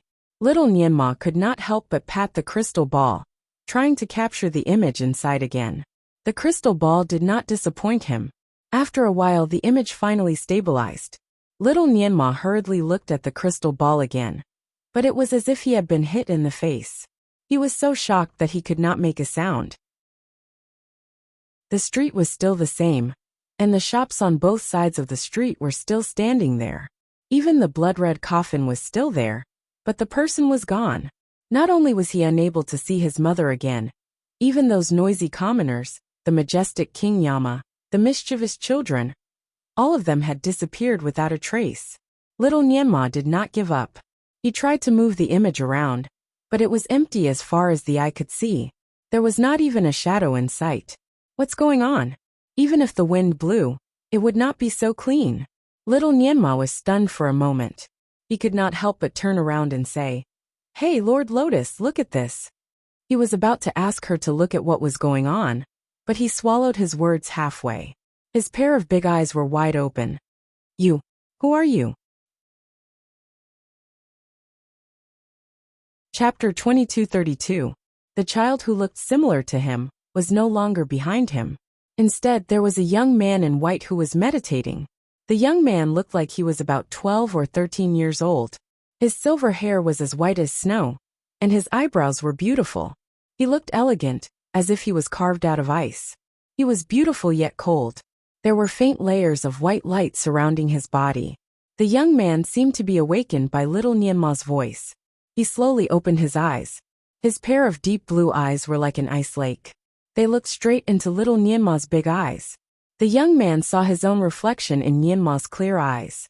He narrowed his eyes slightly. Nianma. His voice was no longer a child's voice. It was the cool and magnetic voice of a young man, before he changed his voice. You. Little Nianma was so shocked that he could not speak. You are. The young man's appearance was very similar to his father. However, little Nianma's impression of his father was that of an adult. Although the young man's appearance was also extremely beautiful, there was a kind of neutral childlike innocence. The scene was too strange. Little Nianma could not react for a moment. After a while he finally said, Are you my brother? The young man originally reached out his hand to pat his big head, but he was stunned by his words. His fingers gently pressed on little Nianma's shoulder and said in a deep voice, Nianma, I am your father. Father. Little Nianma was stunned. His eyes were wide open, and his mouth was so wide that it seemed like an egg could be stuffed into it. The young man was naturally Shenjiuli, who had succeeded in his cultivation again. He raised his arm and hugged his son in his arms. He used his hand to close his little mouth. All right, kid, what did you see? What do you want me to see? As he said that, he looked into the crystal ball and saw an empty street. His expression changed slightly. What is going on? Little Nianma's mind was buzzing. He felt like he was struck by lightning. He could not react for a moment. At this time he subconsciously said, I don't know. Just now in the crystal ball, there was a sudden four-colored fog on the street. Then the image shook like an earthquake. When it stopped, there was no one in it. He was almost mechanically stating the facts. In the end, he finally got some feeling. Is my mother okay? Where was she? You. He found it hard to say the word father. Shenjiuli stood up and patted little Nianma's head. Nianma, wait here obediently. I'll go save your mother. With a flash of white light, Shenjiuli's figure disappeared from the crystal cave. Little Nianma remained silent. He stood there in a daze, his mind still blank. The sudden ecstasy and bewilderment left him in a daze. It took him a while to react. His brain finally started working again. Father? This person was his father. His father was not dead. Or was Venerable Lotus joking with him? However, this Venerable Lotus really smelled like father. Now that he had grown bigger, his appearance was also very similar. And the way he talked to him was really no different from when he was teaching him in the Fantian Palace. Father is back. Father is back. Father is back. Father is back. This good news flooded his mind like crazy, from the initial disbelief to the final joy. Chapter 2233. The Heavenly Law Stone had been watching silently. It was shocked when Shenjiuli suddenly left, but it also knew that once the Divine Lord decided to do something, no one could stop him. Therefore, it could only let him go. Before Shenjiuli left, he reminded the Heavenly Law Stone, Take good care of my son. Do not let any accident happen to him. Then, he disappeared into the ground in a blink of an eye, leaving the Heavenly Law Stone there in a mess.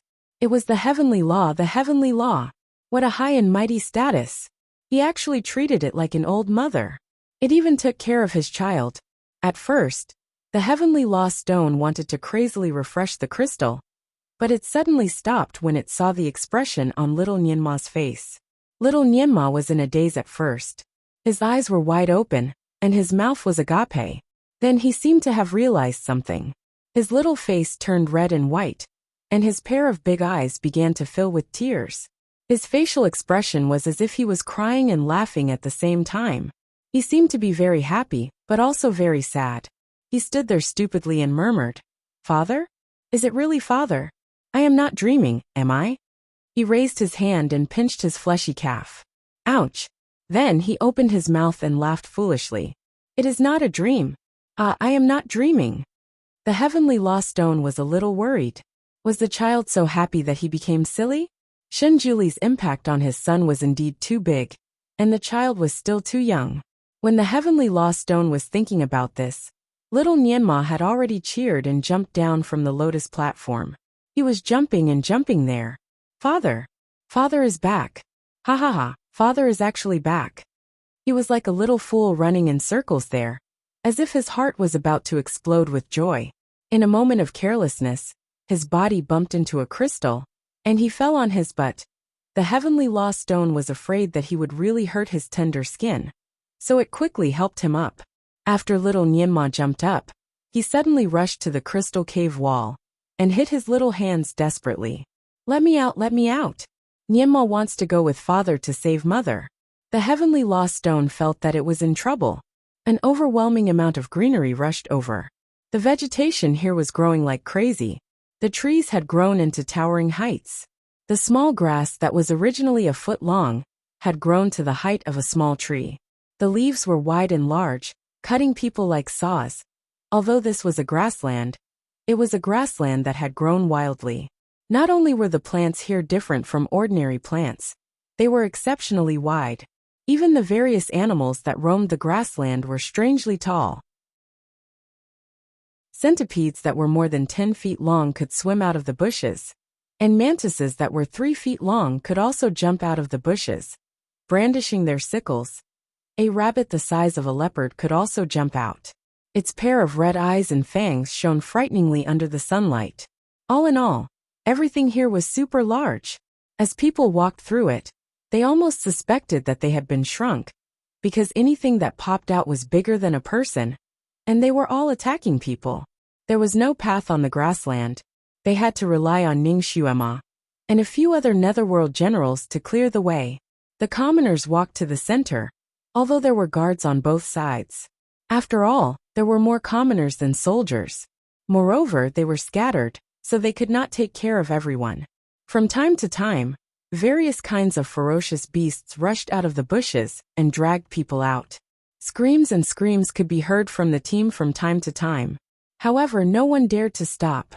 Everyone was running forward with all their might. No one dared to fall behind. Falling behind only meant one thing: death.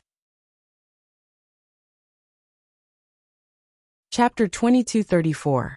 Because there were too many ferocious beasts hiding in the bushes on both sides, once the troops stopped, it would be an absolute massacre. The weapons in the hands of the netherworld soldiers and generals never stopped. They kept running and fighting with all kinds of ferocious beasts that came out. Blood dyed the clothes of those generals red, and dyed their eyes red. In front and behind them, countless ferocious beasts' corpses fell. Fortunately, this path was not considered long. When the super-huge cave appeared in front of them, everyone cheered. The demon master said that the cave was safe. As long as they entered the cave, they could take a breather.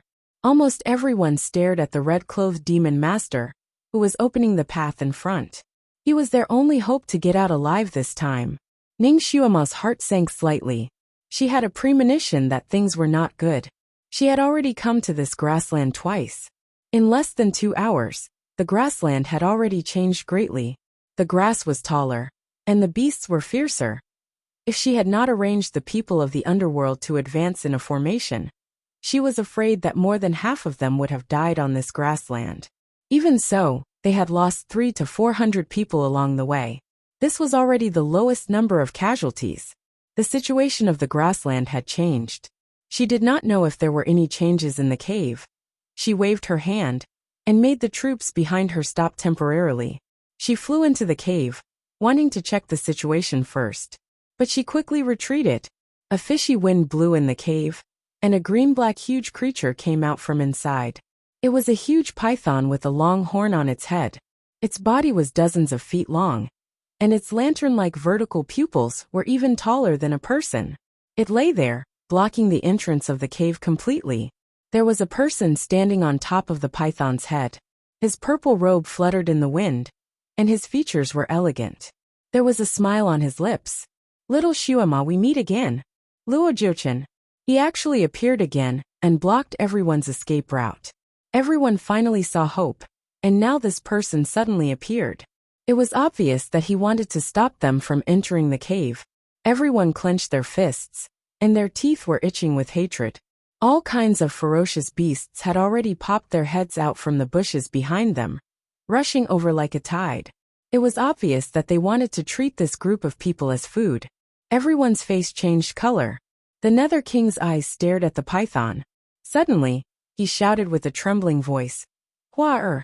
The python's red pupils slightly trembled, and it looked at the Nether King. "Hua-er, why are you here?" Luo Jiuchen was Luo Jiuchen's mount.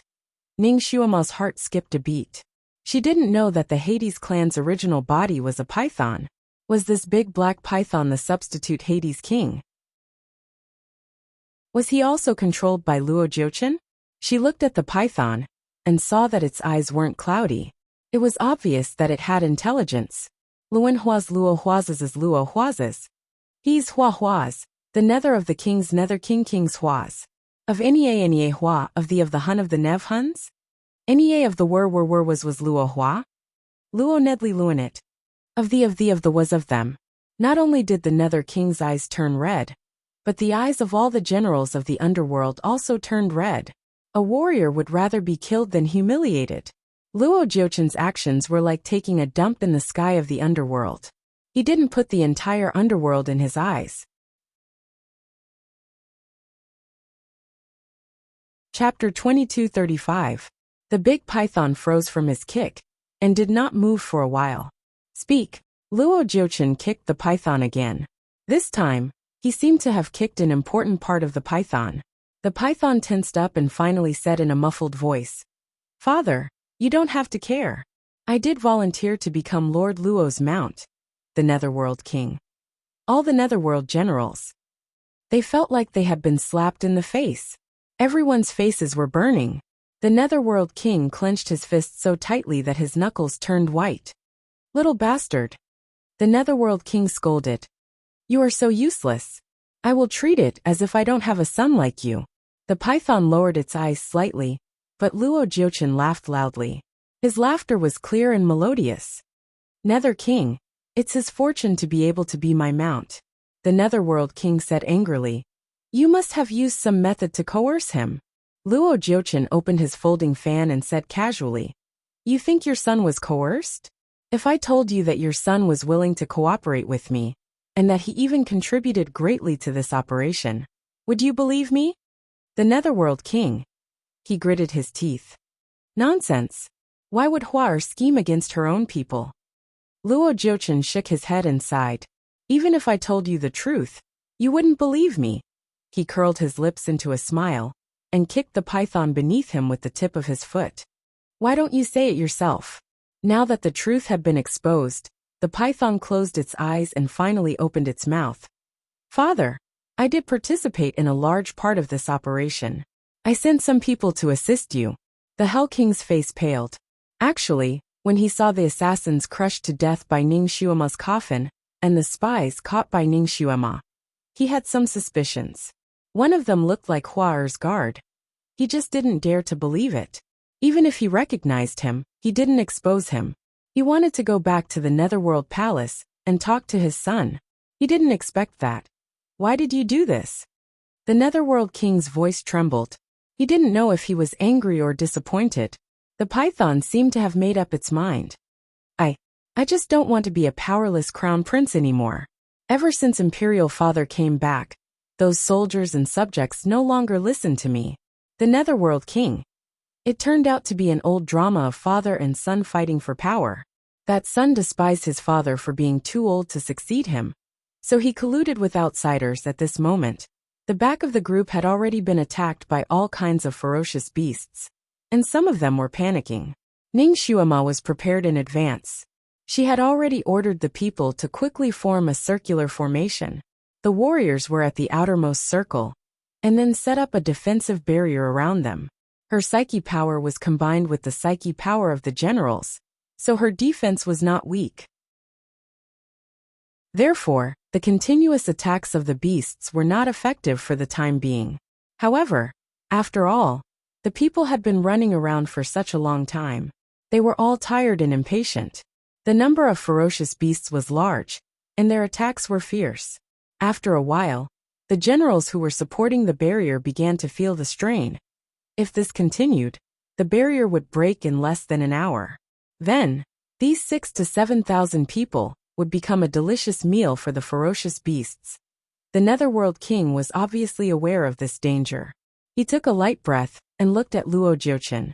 "Supremacy Luo, the Netherworld realm has no enmity with you. Why do you have to force us?" Chapter 22:36. Luo Jiuchen narrowed his eyes and smiled. His smile was still as bright as before. "Netherworld King, you are the master of a world. How can you be so naive? You should understand that sometimes there is no enmity between us. The Netherworld King gritted his teeth. Then what do you want? Luo Jiuchen tapped his fan against his palm. This is none of my business. You can ask your precious son what he wants. The Nether King and his subjects were stunned. Everyone turned to look at the giant python. Now that things had developed to this point, the python finally made up his mind and put forward his conditions. If they wanted to live, they had to go to his side, recognize him as their master, and follow him. Although the python's voice was muffled, the conditions it offered were tempting enough. As long as they followed him, recognized him as the new Netherworld King, and became his subordinates, he would be responsible for sending them out of this strange place and let them go home. Even the old Netherworld King was the same. After he came over, even if he handed over his power, he would take care of the old Netherworld King on account of their father-son relationship. These conditions were undoubtedly very tempting for the thousands of people who were fighting for their lives on the tip of a knife. Luo Jiuchen stood high up on the python's head, smiling as he looked at the dense crowd in front of him. He believed that once this condition was put out, at least 4/5 of the people here would join his camp. No one was not afraid of death, not to mention that the majority of this group of people were commoners. The smile on his lips was perfect. His eyes fell on Ning Xuema, waiting for the moment when she was betrayed by everyone. After all, these people of the Netherworld realm were not her subordinates. They would not risk their lives for her. Maybe they would betray him and stand on his side, leaving Ning Xuema to become a true loner. He wanted this girl to taste the feeling of being abandoned. Only when she suffered a fatal setback would she understand the situation and truly fall into his arms.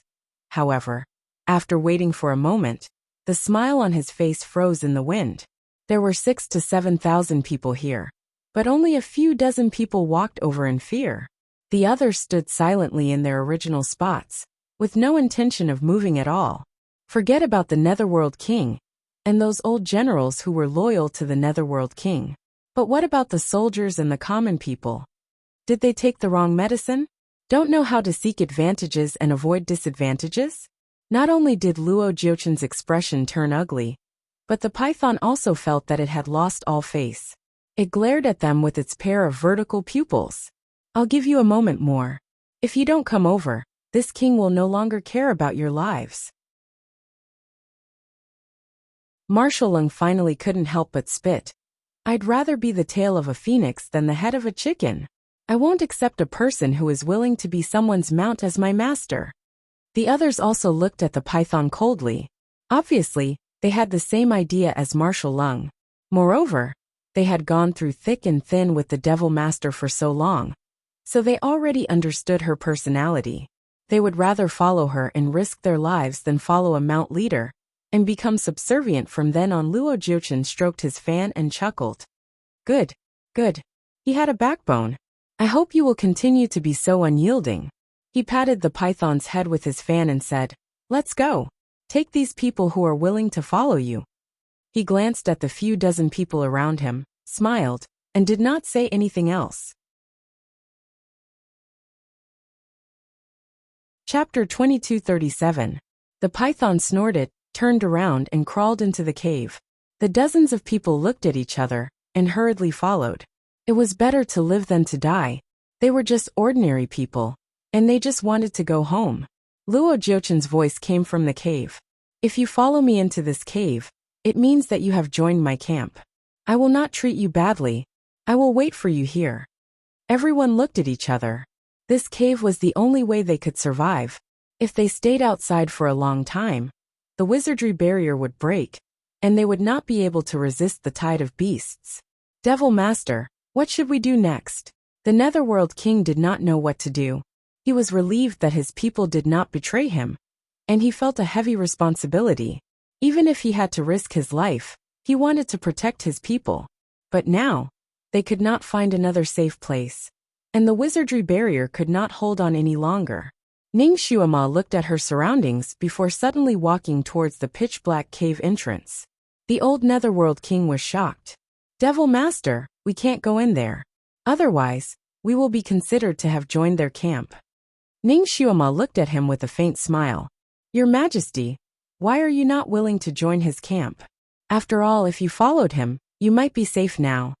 The old Netherworld king took a deep breath and said, although I am slow-witted, I can still distinguish between right and wrong. This High Lord has an evil heart. Even if I die, I will not submit to him, and let my people become the slaves of an evil person. The others also said that this Lord was too evil. He actually used their children to practice evil skills. They would rather die than be associated with such a person. Some people even said that they would rather suffer with the Devil Master than be Luo Jiuchen's lackey in order to survive. In ancient times, it was difficult to win people's hearts. Ning Xuema had only been with these people for half a day, but she had already won their trust. The trust that was built up through trials and tribulations was the most unbreakable. This kind of trust could not be suppressed by violent means. Ning Xuema felt warm in her heart. She said slowly, thank you for your trust in me. I will do my best to let you go home safely. A promise was heavier than 1,000 caddies. The Nether King bowed deeply to Ning Xuema and said, my lord, from now on, the underworld will follow your orders. Previously, he had thought that this little devil master only had the courage of a fool. But after today's real contact, he discovered that this little devil master was truly brave and resourceful. Moreover, although she was a devil, she was able to stick to her bottom line and would not do anything that was too out of line. Being compassionate at all times, only such a person deserves to be the master of the 6 realms. Ning Xuema naturally understood what he meant. She knew that he wanted her to take the position of the master of the 6 realms. The image of Shunjuli flashed through his mind, and his heart suddenly ached. If he was still alive, if he was still by her side, why would she need to risk her life like this? However, no matter what, she would never take the position of master of the 6 realms. If she really took that position in the future and replaced him, perhaps he really wouldn't be able to return. She would not allow anyone but him to sit on that seat. As long as that seat was there was hope for him to come back. She didn't want to lose even this little bit of hope. She thought of the light that suddenly appeared to help her throw the person into the blood coffin. It was so similar to him. So similar to him. So similar to him. Chapter 2238. But it wasn't him after all. Otherwise, why didn't he appear in front of her when he was here? She was in a daze for a while. She didn't wake up until Pluto called her. Looking at Pluto's suspicious eyes, she coughed and shook her head. She shook off all the messy thoughts in her mind. Only Shunjuli's matter could make her distracted at such a tense time. She calmed down and continued to walk towards the cave. Devil Lord. Pluto was confused. Ning Xuemo raised her hand and touched the wizardry barrier at the entrance of the cave. She smiled faintly. This cave doesn't belong to him. Can he enter it? We can't enter it. It doesn't make sense. Let's just take this cave. When Luo Jiuchen appeared just now, she thought it would be a fierce battle. She didn't expect him to ride the black python into the cave so easily. This was not normal. Ning Xuema's heart skipped a beat. Maybe Luo Jiuchen was also injured. His kung fu was not as high as she thought. Maybe this was an opportunity. She had to seize it. When the Nether King and the others heard her words, it was as if they were suddenly enlightened. They were instantly enlightened. Yes, this cave did not belong to Luo Jiuchen. When enemies meet on a narrow path, the brave will win. Whoever has the harder fist will be qualified to occupy this cave. Maybe they were not Luo Jiuchen's opponents. Maybe they would die in his hands. But now if they just waited outside, they would also die. They would die anyway, so they might as well fight. Everyone's eyes lit up. They were like wolves. Luo Jiuchen set up a wizardry barrier at the entrance of the cave. As soon as Ning Xuema's fingers touched it, she heard the spell that could unlock the barrier. As long as she pressed her hand on the barrier and shouted 3 times, I am willing to follow the Lord, the barrier would let the person who shouted in. Ning Xuema used her hand to touch the barrier. The corner of her lips curled up as she beckoned to the underworld generals. The generals came over to listen to her orders. Press your hands on the barrier and shout Luo Jiuchen, you bastard, 3 times, and the barrier will open. Although the generals felt that the chant to break the barrier was too strange, they now had complete trust in Ning Xuema. Naturally, They would chant whatever Ning Xuema told them to. Therefore, the moment they placed their hands on the barrier, they shouted loudly, "Luo Jiuqin, you bastard!" These people all had loud voices. Once they shouted, their voices could be heard from 10 miles away. What's more, 7 or 8 people shouted at the same time. That sound was enough to split rocks and pierce through clouds. However, it was only after they shouted that they realized that when their hands touched the enchantment, the chance to break the enchantment rang in their ears. Everyone couldn't help but be stunned. At the same time, Ning Xuema made her move. After making a few complicated hand gestures, a red light struck the barrier. The barrier almost broke with the shouts of the men. Everyone was stunned. Ning Xuema made a funny face. She jumped up and took the lead to rush into the cave. The Netherworld King didn't know whether to laugh or cry. This Devil Master was sometimes a little childish, but he was very likable. With this Devil Master leading the way, what else was there to be afraid of? They all followed behind and rushed into the cave. They didn't know what was strange around the cave. The ferocious beasts that were originally chasing after them retreated when they got close to the cave. Some of them couldn't bear to give up the delicious food that was about to enter their mouths, so they followed a few more steps. They didn't expect that these few steps would reveal their true colors. Chapter 2239. The rabbit that was as big as a leopard and the vole that was as big as a wild boar actually returned to their normal size in an instant and were killed by a few strong men. The cave was very deep, and the Nether King thought that he would be able to meet Luo Jiuqin here. However, he didn't expect that after walking in, he wouldn't find any trace of Luo Jiuqin and his unfilial son. Even the dozens of people who had followed Luo Jiuqin were nowhere to be seen. The Nether King didn't know if he was disappointed or relieved. This cave was very wide, and even with so many people inside, it wasn't crowded at all. Instead, it was very spacious. Ning Xuema walked around the cave and looked into the depths of the cave. She said in a low voice, "They have already left." The danger had temporarily disappeared, and everyone heaved a sigh of relief. After running for so long, everyone was exhausted. The Nether King ordered everyone to sit down and rest. Everyone was eager to hear this order, and they sat down on the ground in a mess. Ning Xuema sat together with the Nether King and a group of high-ranking generals to discuss the next step. The result of the discussion was that Ning Xuema and a few high-ranking generals would go to the front to find a way to escape, while the others would rest and wait here. This was undoubtedly the best plan at the moment. It was very dangerous to bring a large group of people with them. After all, there were many ordinary people here, and there were thousands of children. Not only would it slow down the journey, but it would also be more dangerous and cause more casualties. However, this place was relatively safe. With a few hundred soldiers protecting them, there would be less danger. Some of the people in Nether City suddenly realized that the most prosperous and lively street in the city had suddenly disappeared. The place that was supposed to be the street had become somewhere else.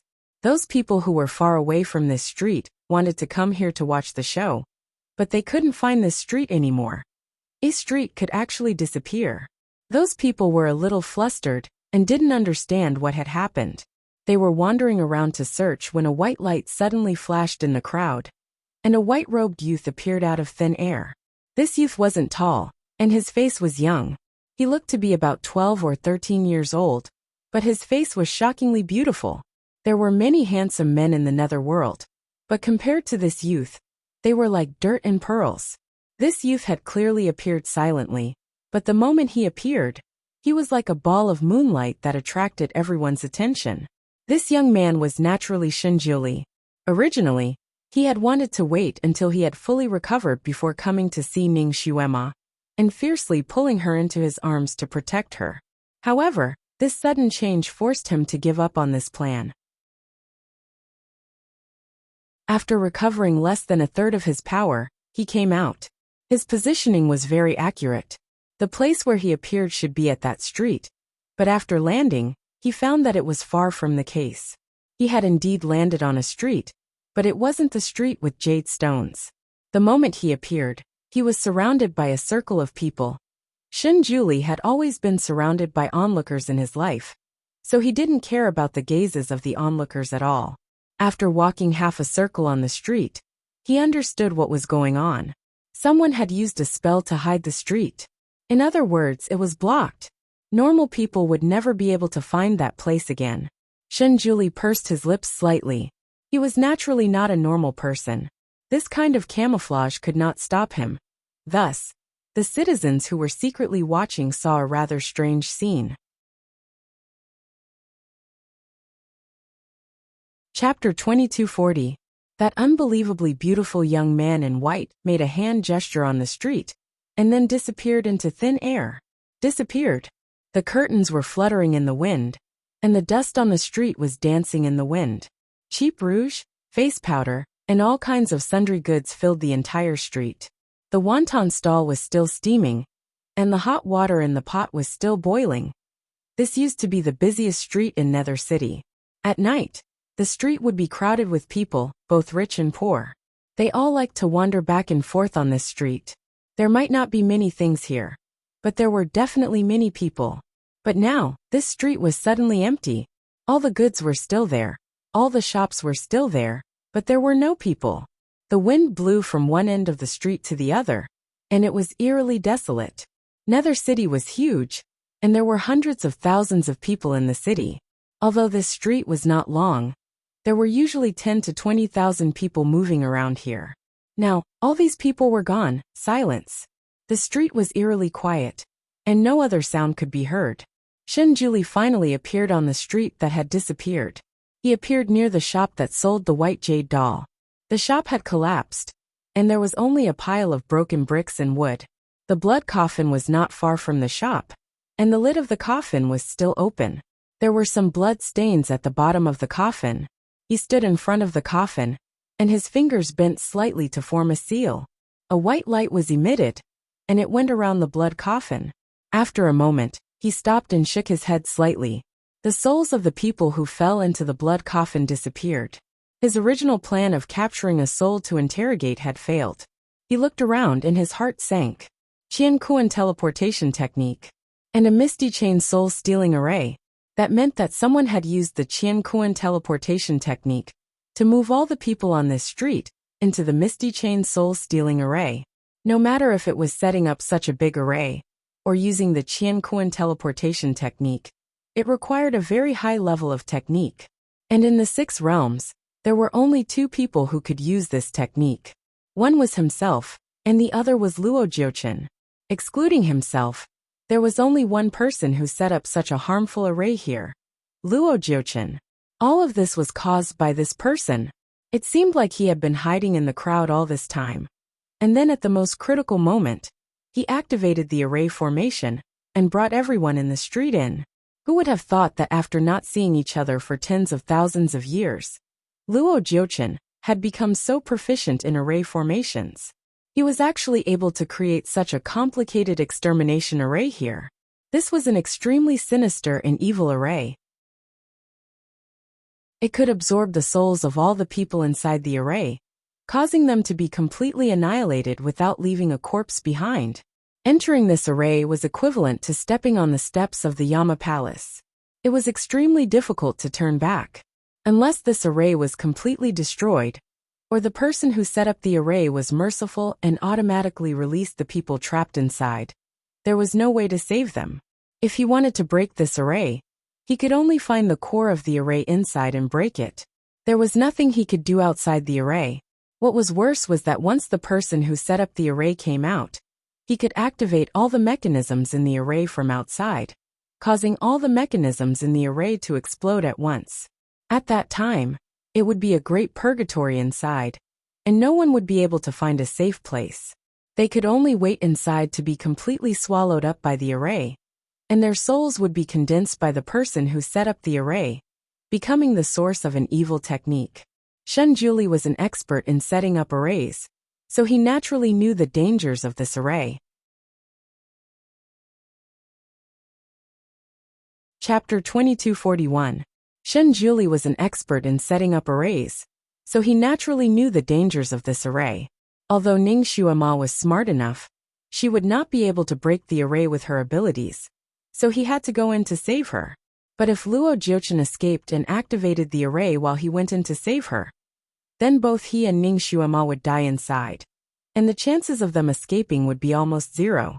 He closed his eyes slightly and opened them again. It did not matter.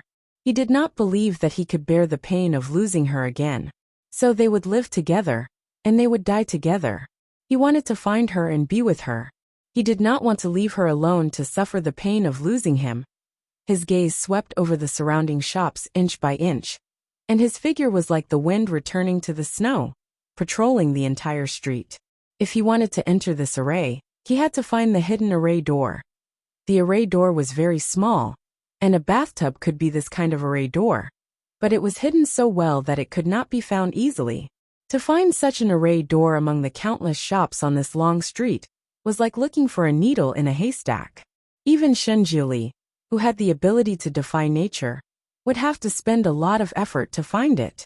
Fortunately, Shen Jiuli was extremely smart and had a strong sixth sense when it came to Ning Xuema.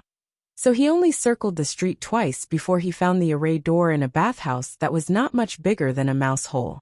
He looked at the array door for a moment, and after confirming that there was no mistake, he threw a talisman at it. "My lord, are we just going to let them have the cave?" The black python's tone was somewhat unwilling. "Haha, after all, they are your subjects and your father, aren't they?" Luo Jiuchen, who was on the black python's back, chuckled lightly, and one could not tell whether he was happy or angry from his laughter. The cave was unfathomably deep, and wherever the black python's scales went, there was a rustling sound, like a silkworm chewing on mulberry leaves, which made one's hair stand on end. The dozens of people who had surrendered hurriedly followed behind the black python. After a while, these people were even more exhausted, and one of them could not help but ask, "Your Majesty, my lord, are we going back?" Black Python didn't speak. Luo Jiuchen's voice was gentle. "Yes, I'll send you home now." There was the sound of water flowing in front of them. Those people were in a hurry, and were very thirsty. When they heard the sound of water, they were overjoyed and followed the sound. The black python opened its mouth as if to say something, but Luo Jiuchen, who was on its back, gently tapped it with his foot, and it closed its mouth. Sure enough, those people found a small stream. The water was clear and cold to the touch. Everyone cheered and rushed to the stream. They squatted down and scooped up the water to drink. One of them was more cautious. Before drinking, he asked, "My lord, is this water drinkable?" Luo Jiuchen's voice was faint. "Yes, this water is called honey fantasy. It tastes sweet, and makes people want to drink more." His words put everyone at ease, and they all fetched water to drink. This water was indeed extremely sweet, and it indeed made people want to drink more after drinking it, endlessly drinking it. Everyone drank until their stomachs bulged, but they still couldn't drink enough. After drinking a mouthful, it was as if they were addicted and couldn't stop their desire to drink more. Some of them simply lay in the stream and drank like a cow. Some people finally realized that something was wrong while drinking the water. They wanted to stop and get up, but they couldn't. The water that entered their stomachs seemed to be melting their whole body. Then, they realized in horror that they were indeed melting. Chapter 2242. After a while, the dozens of people who were drinking water were gone. Their bodies turned into water and flowed into the stream. Not even their bones were left. The black python looked in the direction of the stream with pity in its eyes. Luo Jiuchen patted its head. "It's just a few dozen people. You feel sorry for them?" The black python's voice was stiff. "They're our subjects after all," Luo Jiuchen chuckled. "Idiot, do you think they're really loyal to you now? They just want to borrow your strength to go home. If you really take them in as your subordinates, they'll betray you faster than anyone else once you're in trouble." He flew down and stood by the stream. His fingers drew in the air, and a moment later, dozens of transparent souls were pulled out of the water. The black python watched helplessly as the souls of its subjects were rolled into a ball by this elegant high lord, and then swallowed like a pill. During this time, it could hear the wails and screams of the souls as they were squeezed. Its body trembled slightly, but it didn't dare to make a sound. Luo Jiuchen finished the soul ball and sighed. So little. It's not enough to fill the gaps between my teeth. I'm so hungry. His eyes turned to the black python. The black python stiffened under his gaze. Lord. Lord. Luo Jiuchen walked over slowly and patted its head. Don't be afraid. As long as you're loyal to me, I won't treat you badly. I'll still support you to be the lord of the underworld. The black python lowered its head. Thank you. Its body trembled slightly. Luo Jiuchen smiled and seemed to think of something. A green pill appeared in his palm, and he gently fed it to the black python. Is your injury hurting again? Here, this is the antidote. The black python hurriedly swallowed it. A moment later, its trembling body finally returned to normal.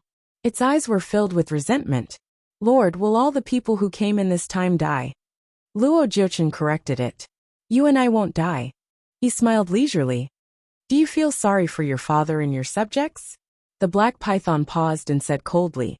Lord, you said that to achieve great things, one must not care about trifles. One must know how to give up. Not bad. You're worth teaching. Luo Jiuchen praised him. Only 10,000 people have been trapped this time, compared to the hundreds of thousands of people in the underworld. This is just a drop in the ocean. You will have enough officials in the future. Then, my lord, that girl, she will also stay here forever, right? Luo Jiuchen narrowed his eyes. He naturally knew who the girl the black python was referring to. He smiled faintly and didn't say anything. There seemed to be wind and clouds swirling in his eyes. He turned around and jumped onto the back of the black python. He said faintly, let's go. We still have a lot of things to do. Black Python was not satisfied that he did not get the answer he wanted. My lord, that girl has repeatedly ruined your plans. She's the most restless one. If she doesn't die, I'm afraid she'll affect your grand plan. Luo Jiuchen kicked it with the tip of his foot. There was still a smile in his voice, but his words were icy. Do you think you have the right to interfere in my affairs? The black python's bones were about to be broken by his kick. Its scales were trembling. Although it was unwilling, it did not dare to say anything. It could only continue to crawl forward with him on its back. Luo Jiuchen waved his fan and looked forward. There was a smile on his lips, and there seemed to be waves of light flowing in his eyes. Chapter 2243. No one could guess what he was thinking. Perhaps even he didn't understand it. Did he love little Shuema now? Or was it an obsession, because he couldn't get what he wanted? This time, he would force her into a corner and make her give in to him. Little Shuema, you are mine. I was clearly the one who met you first. That person was born with everything. He could get whatever he wanted. As a sub-god, he couldn't get anything. Power, women, and the worship of the 6 realms. Finally, that person died. Finally, he made a name for himself. But he still couldn't get what he wanted. Even that broken stone didn't recognize him. Since that was the case, he would climb to that high position with his own efforts and become the strongest person in the 6 realms. He wanted all the people in the 6 realms to be his slaves. As for that broken stone, when he found it again, he would directly cut it into pieces. Since the heavenly Tao didn't recognize him, he would become the heavenly Tao. This was Luo Jiuchen's idea and purpose. In order to achieve this purpose, he would do anything. If God blocked him, he would kill God. If Buddha blocked him, he would kill Buddha. Only by becoming the absolute strongest would he be able to obtain what he wanted, anything, including that girl. He closed his eyes slightly and turned his wrist. A child's blue robe appeared in his palm. She had personally put on this blue robe for him, and even tidied his collar. There was still the scent of her fingertips on it. His fingers stroked the blue robe inch by inch, as if he was touching the girl's body. The body that made his teeth itch with hate and love. Shuema, I will wait for you in front. I have prepared a lot of things for you. You will like them. Ning Shuema shivered for no reason. The hair on her body stood up. It felt like being stared at by a wolf in the dark. It was a very bad feeling. She looked around. She was surrounded by blue walls. She tried her best, but couldn't see the end of the cave. She and a few high-ranking generals of the underworld had been walking in this cave for an hour, but they still couldn't find the exit. This cave was so long that it seemed like it would never end. What was worse was that from time to time, all kinds of ferocious beasts would come out of the cave and block their path. Those ferocious beasts came in all shapes and sizes. They were even more bizarre than the ones in his dreams. Moreover, all of them were extremely evil. The strangest thing was that these ferocious beasts didn't seem to have been hiding somewhere before coming out. It was as if he had appeared out of thin air. The two sides of the cave were clearly ordinary mountain walls, but in the blink of an eye, a ferocious beast could be seen transforming from the mountain walls, roaring and pouncing towards them. Fortunately, Ning Xuema's martial arts were extremely high.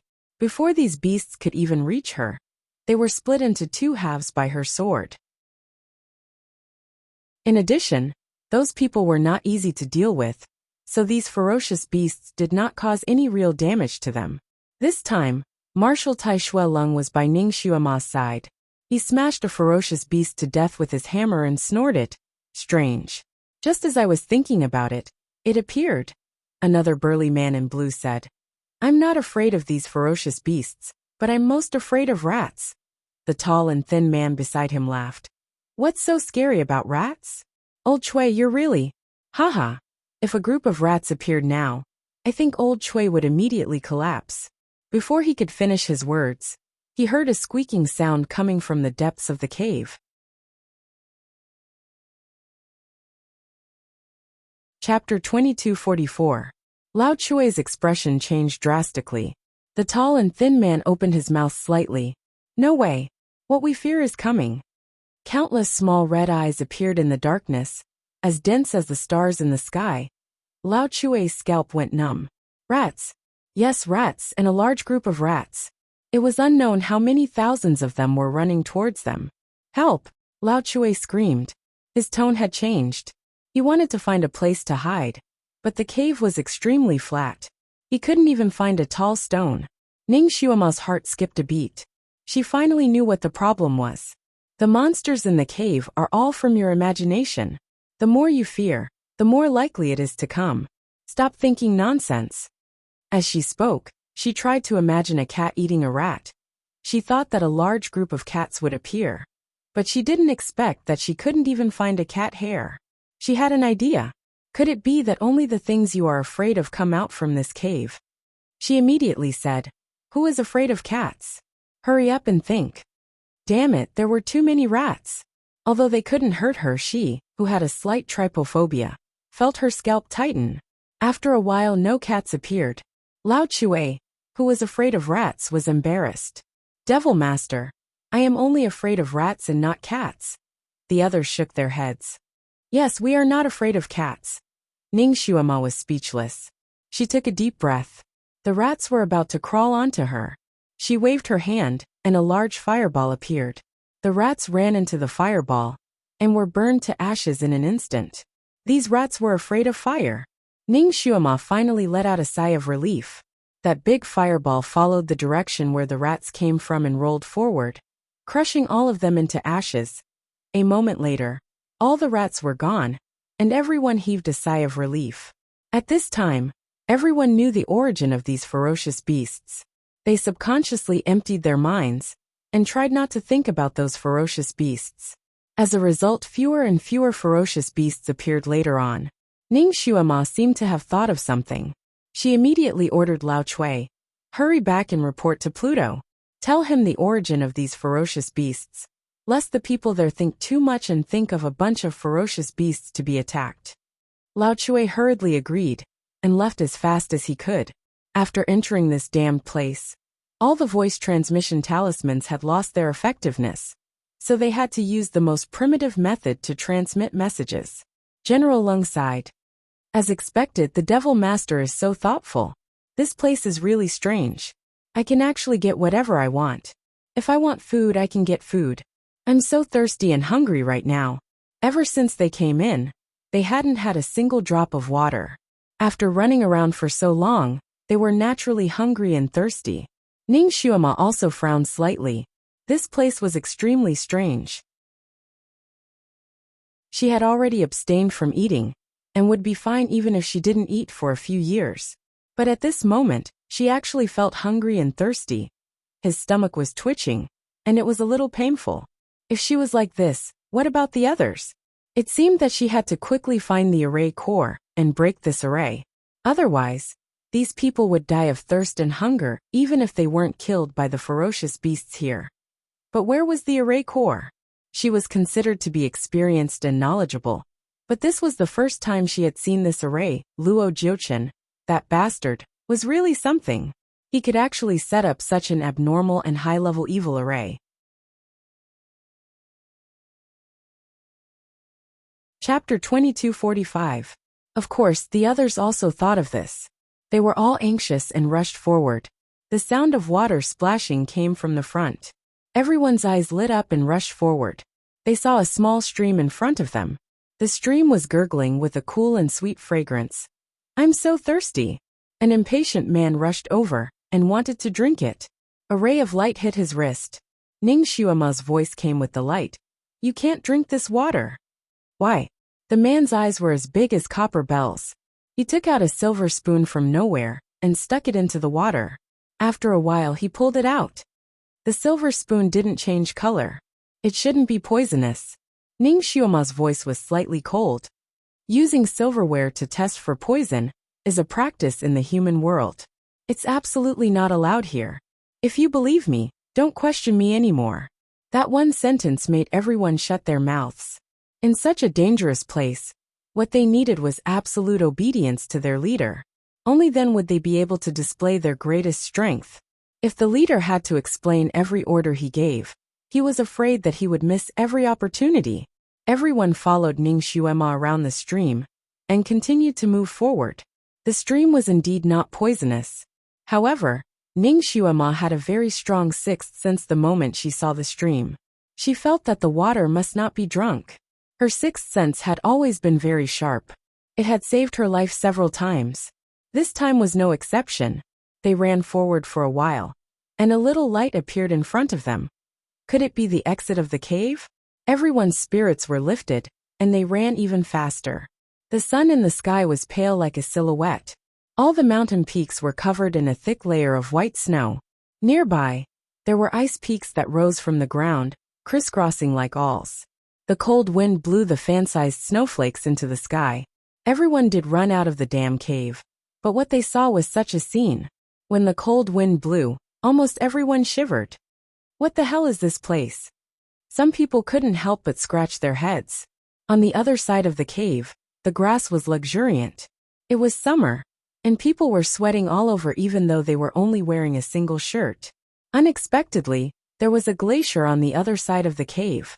This was really 2 seasons in one cave. It couldn't be any weirder. General Lung licked his dry lips. "Is this snow edible?" It was good to moisten his throat with snow. Ning Xuemo raised her hand to catch a snowflake. She brought it to her nose and smelled it. She shook her head slightly. "It's the same as the stream water. You can't eat it." She was thirsty too, but she didn't want to lose her life here. "Little Xuema, in the end, you still chased after me. Have you finally thought it through and decided to submit to me?" A voice came from the mountain peak not far away. Everyone raised their heads and saw a person sitting cross-legged on the peak. His purple robe was particularly eye-catching in the snow, and it also made his handsome face look like it was carved out of white jade. In front of him was a table full of food and wine. There were dozens of plates filled to the brim with delicacies from land, sea, and air. The aroma of the wine mixed with the fragrance of the dishes drifted down and entered the noses of everyone who was hungry. As a result, everyone's stomachs rumbled with hunger. This bastard definitely did it on purpose. He wanted to use this to break down their defenses. The mountain peak was not very high, only about 100 feet high. Therefore, Ning Xuema and the others could clearly see Luo Jiuchen's expression and the table full of food and wine.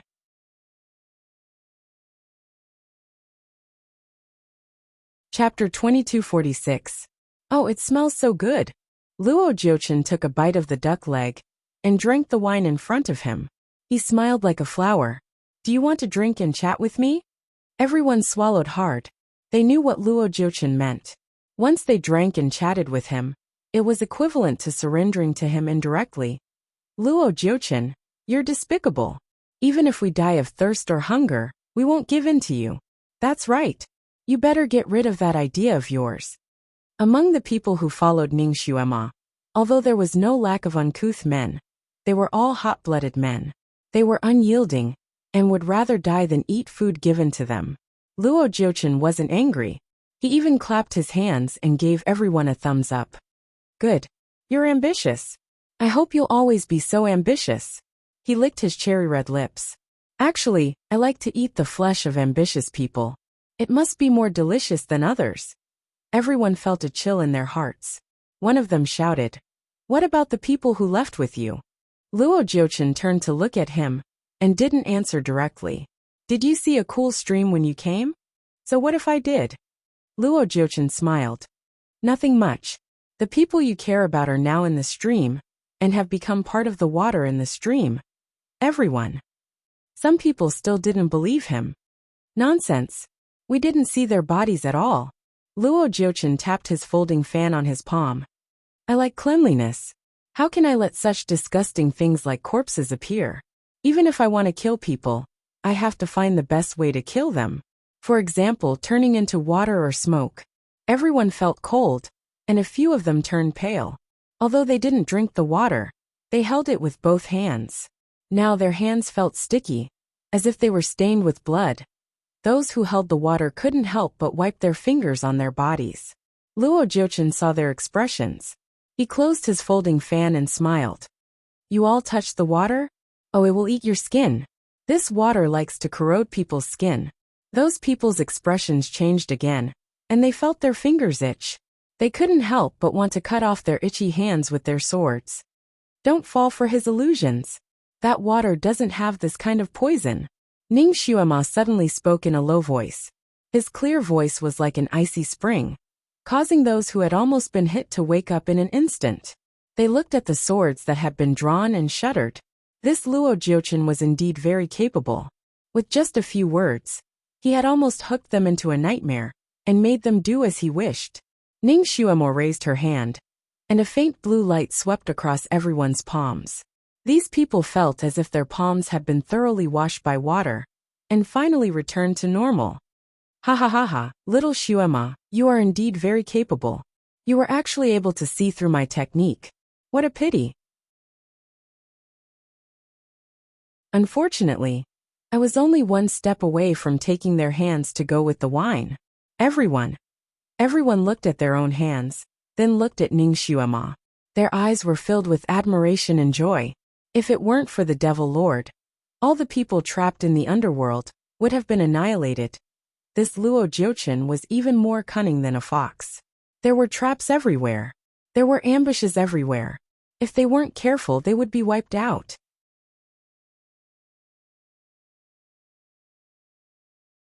Chapter 2247. You must have had a hard time coming here. Why don't you come up and have a drink? This seat is purely inviting you. Luo Jiuchen sat there with a smile that could topple kingdoms. Purely? Only a ghost would be pure. Everyone was about to refuse loudly when Ning Xuema suddenly raised her eyebrows and answered crisply, Okay. Her figure flashed, and she pounced toward the mountain peak. She obviously wasn't going to drink. She was going to kill.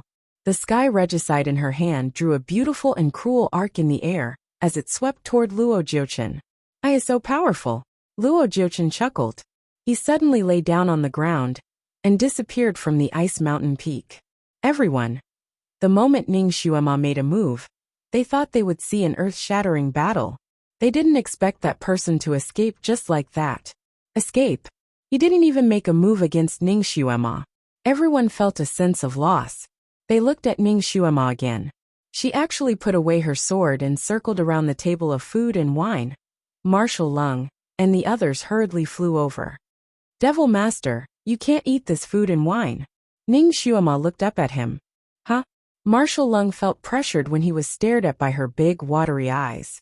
However, he still said dutifully, That person left without a fight, but left such a big table of food and wine for us. It's obviously a trap. He must have done something to the food and wine. Ning Xuema's eyes flashed. She looked at the table of food and wine in a daze. On a hillside, Luo Jiuchen sat casually on a rock. In front of him was a water mirror. The figures of Ning Xuema and the group of people appeared clearly in the mirror. The big black python was also coiled there like a small mountain. Its long and narrow eyes were also looking at the water mirror. It couldn't help but ask, "My lord, you must have poisoned the food and wine, right?" Luo Jiuchen shook his fan and chuckled. "Why do you say that?" The big black python said, "It's obvious that you're leaving it for them. But I don't think they'll fall for it. No matter how hungry they are, their lives are more important. They won't eat it. Back then, they didn't even drink that little stream." The smile at the corner of Luo Jiuchen's lips became even more obvious. He suddenly said leisurely, "There's no poison in those dishes." The big black python widened its eyes. "Huh. Why would I set up such a simple trap? They will miss this delicious meal. And when they leave for a while, there will definitely be fierce beasts eating those. Then, they will see that those fierce beasts are all fine, but the delicious wine and dishes are already gone. At that time, their expressions of extreme regret will definitely be wonderful." Luo Jiuchen smiled even more happily, as if he could already see their regretful expressions. He stared at Ning Xuema's face. Her little face was a little weathered, and her lips, which used to be like rose petals, were now a little dry, like petals that had lost their moisture. This girl was like a rose full of thorns. If he wanted to pluck her, he had to remove the thorns all over her body. This process might make her suffer, and even make his heart ache. But if he didn't do this, how could he win the beauty back? He looked at the green shirt in his hand again, and a glimmer of light flashed through his eyes. If only she had bought this shirt specially for him. This little girl deserved a lesson. He had never understood what it meant to adapt to circumstances. Ha ha ha ha. Their expressions will definitely be very wonderful. Especially that foodie General Lung. That guy's eyes will turn green from hunger if he doesn't eat. Now that he hasn't eaten for more than a day, if he misses this meal, he will definitely vomit blood with regret.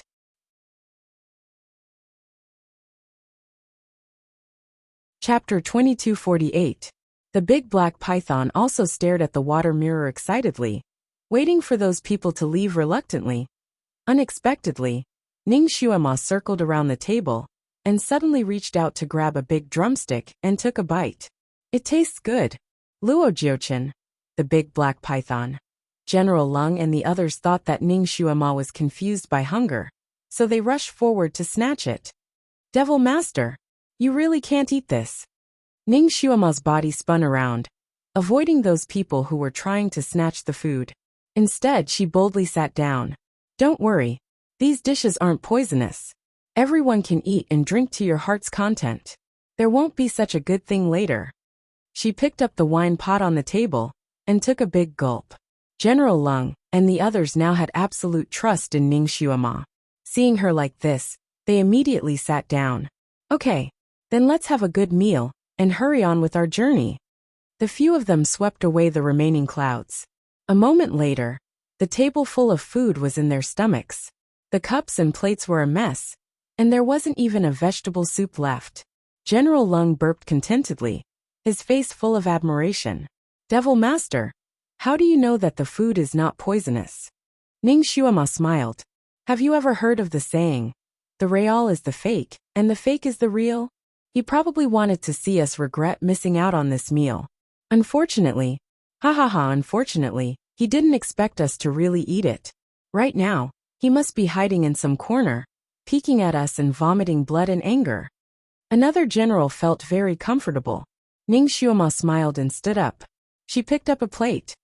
"Come, on the account that he painstakingly prepared such a table of food for us, let's thank him." With a shake of her hand, the plate flew out and fell on a stone. "Luo Jiuchen, thank you." The others followed suit and smashed all the plates and cups on the table into pieces. Every time they smashed something, they would say thank you. Each word was louder and louder than the last. The big black python couldn't help but look at Luo Jiuchen beside it. The smile on his lips had long disappeared, and his handsome face was a little pale. The fan in his hand was crushed by him. Killing intent seeped out of his body, causing the scales on the large black python to almost stand on end. It quietly moved back, then moved again, for fear of touching the tail of his typhoon. Luo Jiuchen laughed again. She's getting smarter and smarter now. Crafty like a little fox. Don't worry, there are still many good things waiting for her. No matter how crafty the little fox is, she can't escape from the hunter's palm. The big black python watched as Ning Xuema and the others smashed their plates and began to walk deeper into the valley. It was a little puzzled. Where are they going? She doesn't think that the exit is on that peak, does she? Luo Jiuchen looked at the direction Ning Xuema and the others were heading and frowned slightly. Although this formation of his was incomparably complicated, it was still inseparable from the basic principles. It was still inseparable from the arrangement of the 5 elements. There was an array core on the highest peak of the snowy mountain. Could it be that the little girl had already seen through the layout of this grand array? Impossible, right?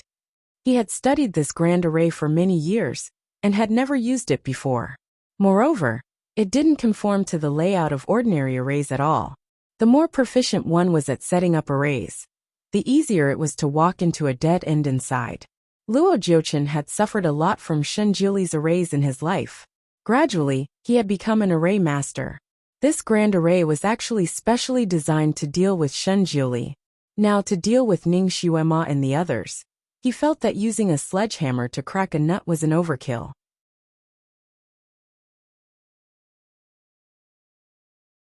Chapter 2249. Now it seemed that he was lucky to have used this array. Otherwise, he wouldn't have been able to trap this girl. He looked up at the sky and his lips curled into a smile. Without the special antidote, even if they sat still in this array, their vitality would be sucked away. Even if they had enough food, they would gradually lose their strength, and at that time, they would still be at his mercy. He sat on the ground and looked at Ning Xuema and the rest as they flew across the snowy ground. His lips curled into a smile again. He watched from where he was. That girl's every move was under his control. She was in the open while he was in the dark. Was he worried that he couldn't subdue her? Seeing that Ning Xuema and the rest had reached the gap between the 2 mountains, Luo Jiuchen's fingers slightly stretched out, as if he wanted to do something, but hesitated. After a moment, he seemed to have decided on something.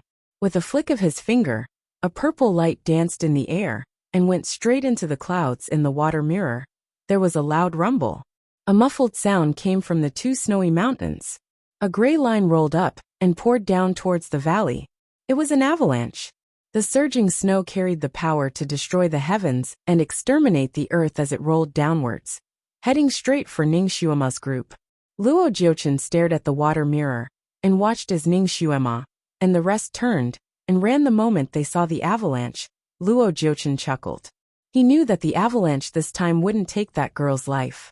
With her speed, she would definitely be able to escape the avalanche. He was only doing this to teach her a small lesson.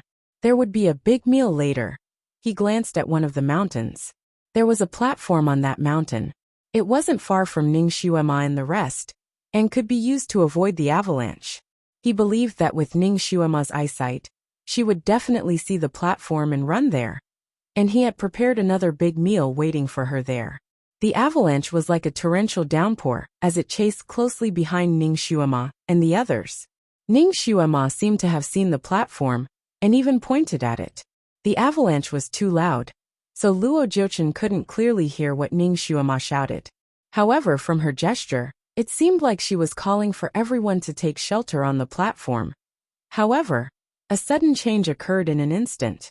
Ning Xuema, who was running like the wind, suddenly tripped over something. With a plop, she fell into the snowy ground.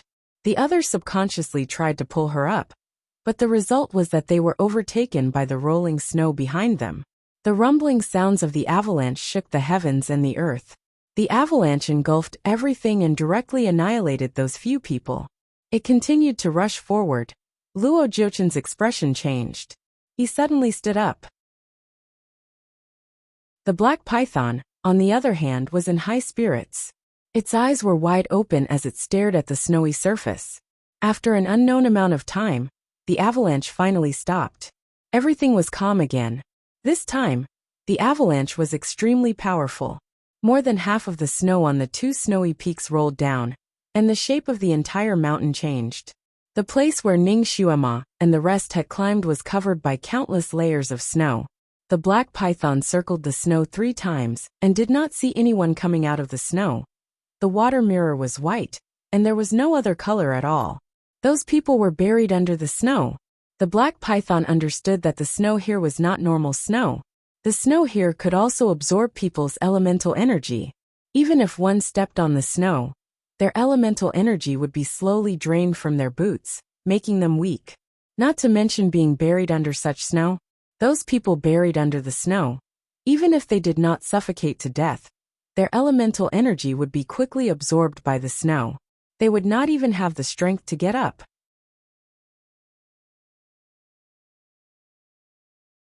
Chapter 2250. It had once seen with its own eyes a snow leopard accidentally fall into a snow cave that wasn't too deep. Before it could jump up, it fell limply to the bottom of the pit, unable to stand up. In the end, it became as soft as cotton and didn't even have the strength to breathe. In less than an hour, it was completely dead. If it hadn't taken the antidote Luo Jiuchen gave it in advance, it would have been exhausted after crawling in the snow. In this array, although Ning Xuema and the others still had their skills, they couldn't use half of their strength and couldn't use many spells. Now that they were buried by the avalanche, how could they survive? My lord, they actually died here. The avalanche swallowed them. The black python's voice couldn't hide its excitement. Luo Jiuchen kept staring at the snow, his eyes dark. No one knew what he was thinking. After a moment he suddenly stood up. Wait here, I'll go take a look. He disappeared in a flash. The black python. Luo Jiuchen had walked around the snow between the 2 peaks no less than 8 times. Especially the place where Ning Xuema and the others were swallowed by the avalanche. He carefully searched. But there was nothing. He couldn't sense any aura from her. Even if she was buried several feet under the snow, as long as she breathed lightly, he would be able to sense it and pull her out in time. But there was nothing. Did she really die like this? Impossible, right? She was the Devil Master. Even if her skills were reduced by half, she wouldn't die so easily. He stood in the snow for a long time, but couldn't find her. He made up his mind and used the spirit summoning spell. Using the spirit summoning spell in the snow would waste several times more mental power than usual. Even Luo Jiuchen didn't want to use it casually here. After a moment, he finished using the spell. He gathered the souls of a few fierce beasts, but there were no souls of Ning Xuema and the others. After a long time he was still empty-handed. Not only was he not disappointed, his eyes lit up. That girl didn't die. Even her companions didn't die. In that situation, how did she do it? If she didn't die and wasn't under the snow, then where could she have gone? He actually let someone slip away right under his nose. What a cunning girl. Luo Jiuchen exhaled softly. He didn't know if he was relieved or angry. Don't let me catch you again. His eyes flickered slightly. Next time, he would not play the cat and mouse game with her. He would directly put her down and use the most direct method to obtain her. He thought for a moment. With that girl's intelligence, she probably guessed that there was an array core hidden on the mountain peak. At this time, she probably went straight for the array core. He leaped up and headed to the highest point of the mountain. He wanted to go to the eye of the array to take a look. Perhaps he could catch her directly. Deep underground, rocks were everywhere, and drops of water turned into ice. At this moment, Ning Xuema, General Lung, and the others were underground, inside a light green barrier. Ning Xuema's face was exceptionally pale. It was obvious that she had expended a lot of energy. General Lung and the others looked at her with admiration. If she hadn't pulled them to use the earth burrowing technique at the critical moment, they would probably have lost their lives this time. General Lung and the others usually used this spell, but they couldn't use it after entering this place. They didn't expect Ning Xuema to be able to use it in time and pull a bunch of people along with her.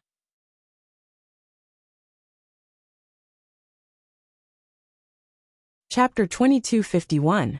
In particular, the wizardry barrier she set up to drag them underground was like a rock, and all their breaths were blocked.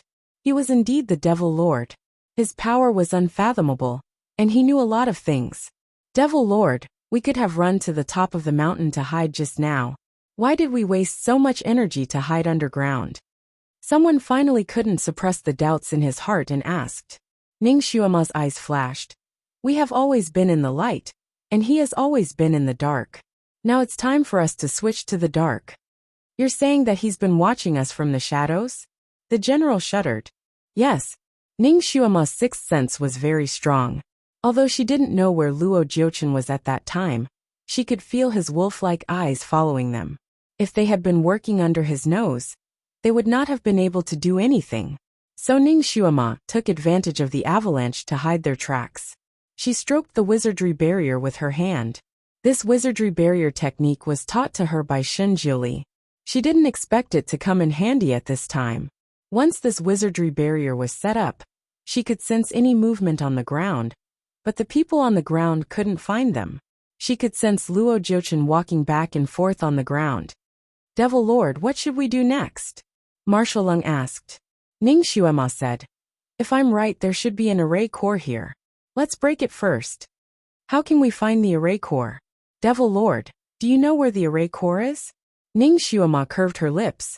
I don't know, but someone should take us there this time. Later, everyone should listen to my orders.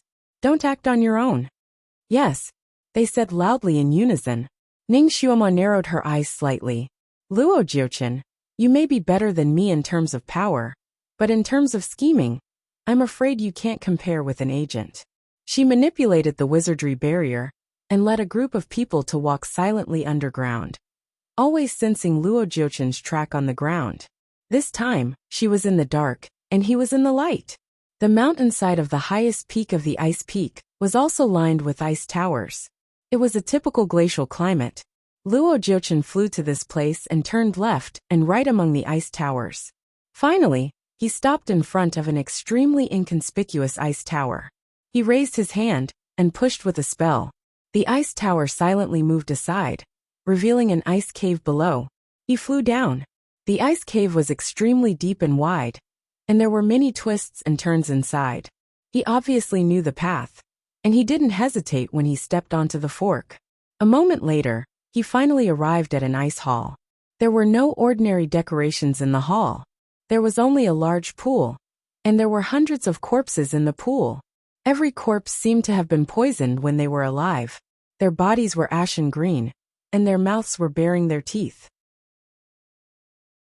Their faces were hideous. It was clear that they had died extremely miserably. The more miserably they died, the more vicious their auras became. It also made the temperature in the hall as cold as the North Pole. It was dozens of degrees below zero. Luo Jiuchen heaved a sigh of relief when he saw the corpses. Thank goodness. The eye of the formation was still there undamaged. This meant that the girl hadn't arrived yet. He walked around the hall and carefully checked every corner. After confirming that there was nothing unusual, he was relieved. He thought for a moment and seemed to heave a sigh of relief. He muttered to himself, "So they haven't found us yet." Then he strode out, and the sound of his footsteps gradually faded away.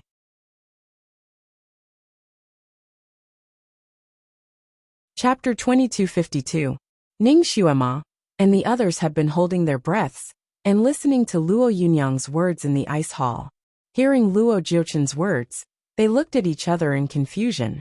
Needless to say, the array core should be up there. The array core was indeed extraordinary. It was also underground, but the temperature here was more than 10 degrees colder than other places.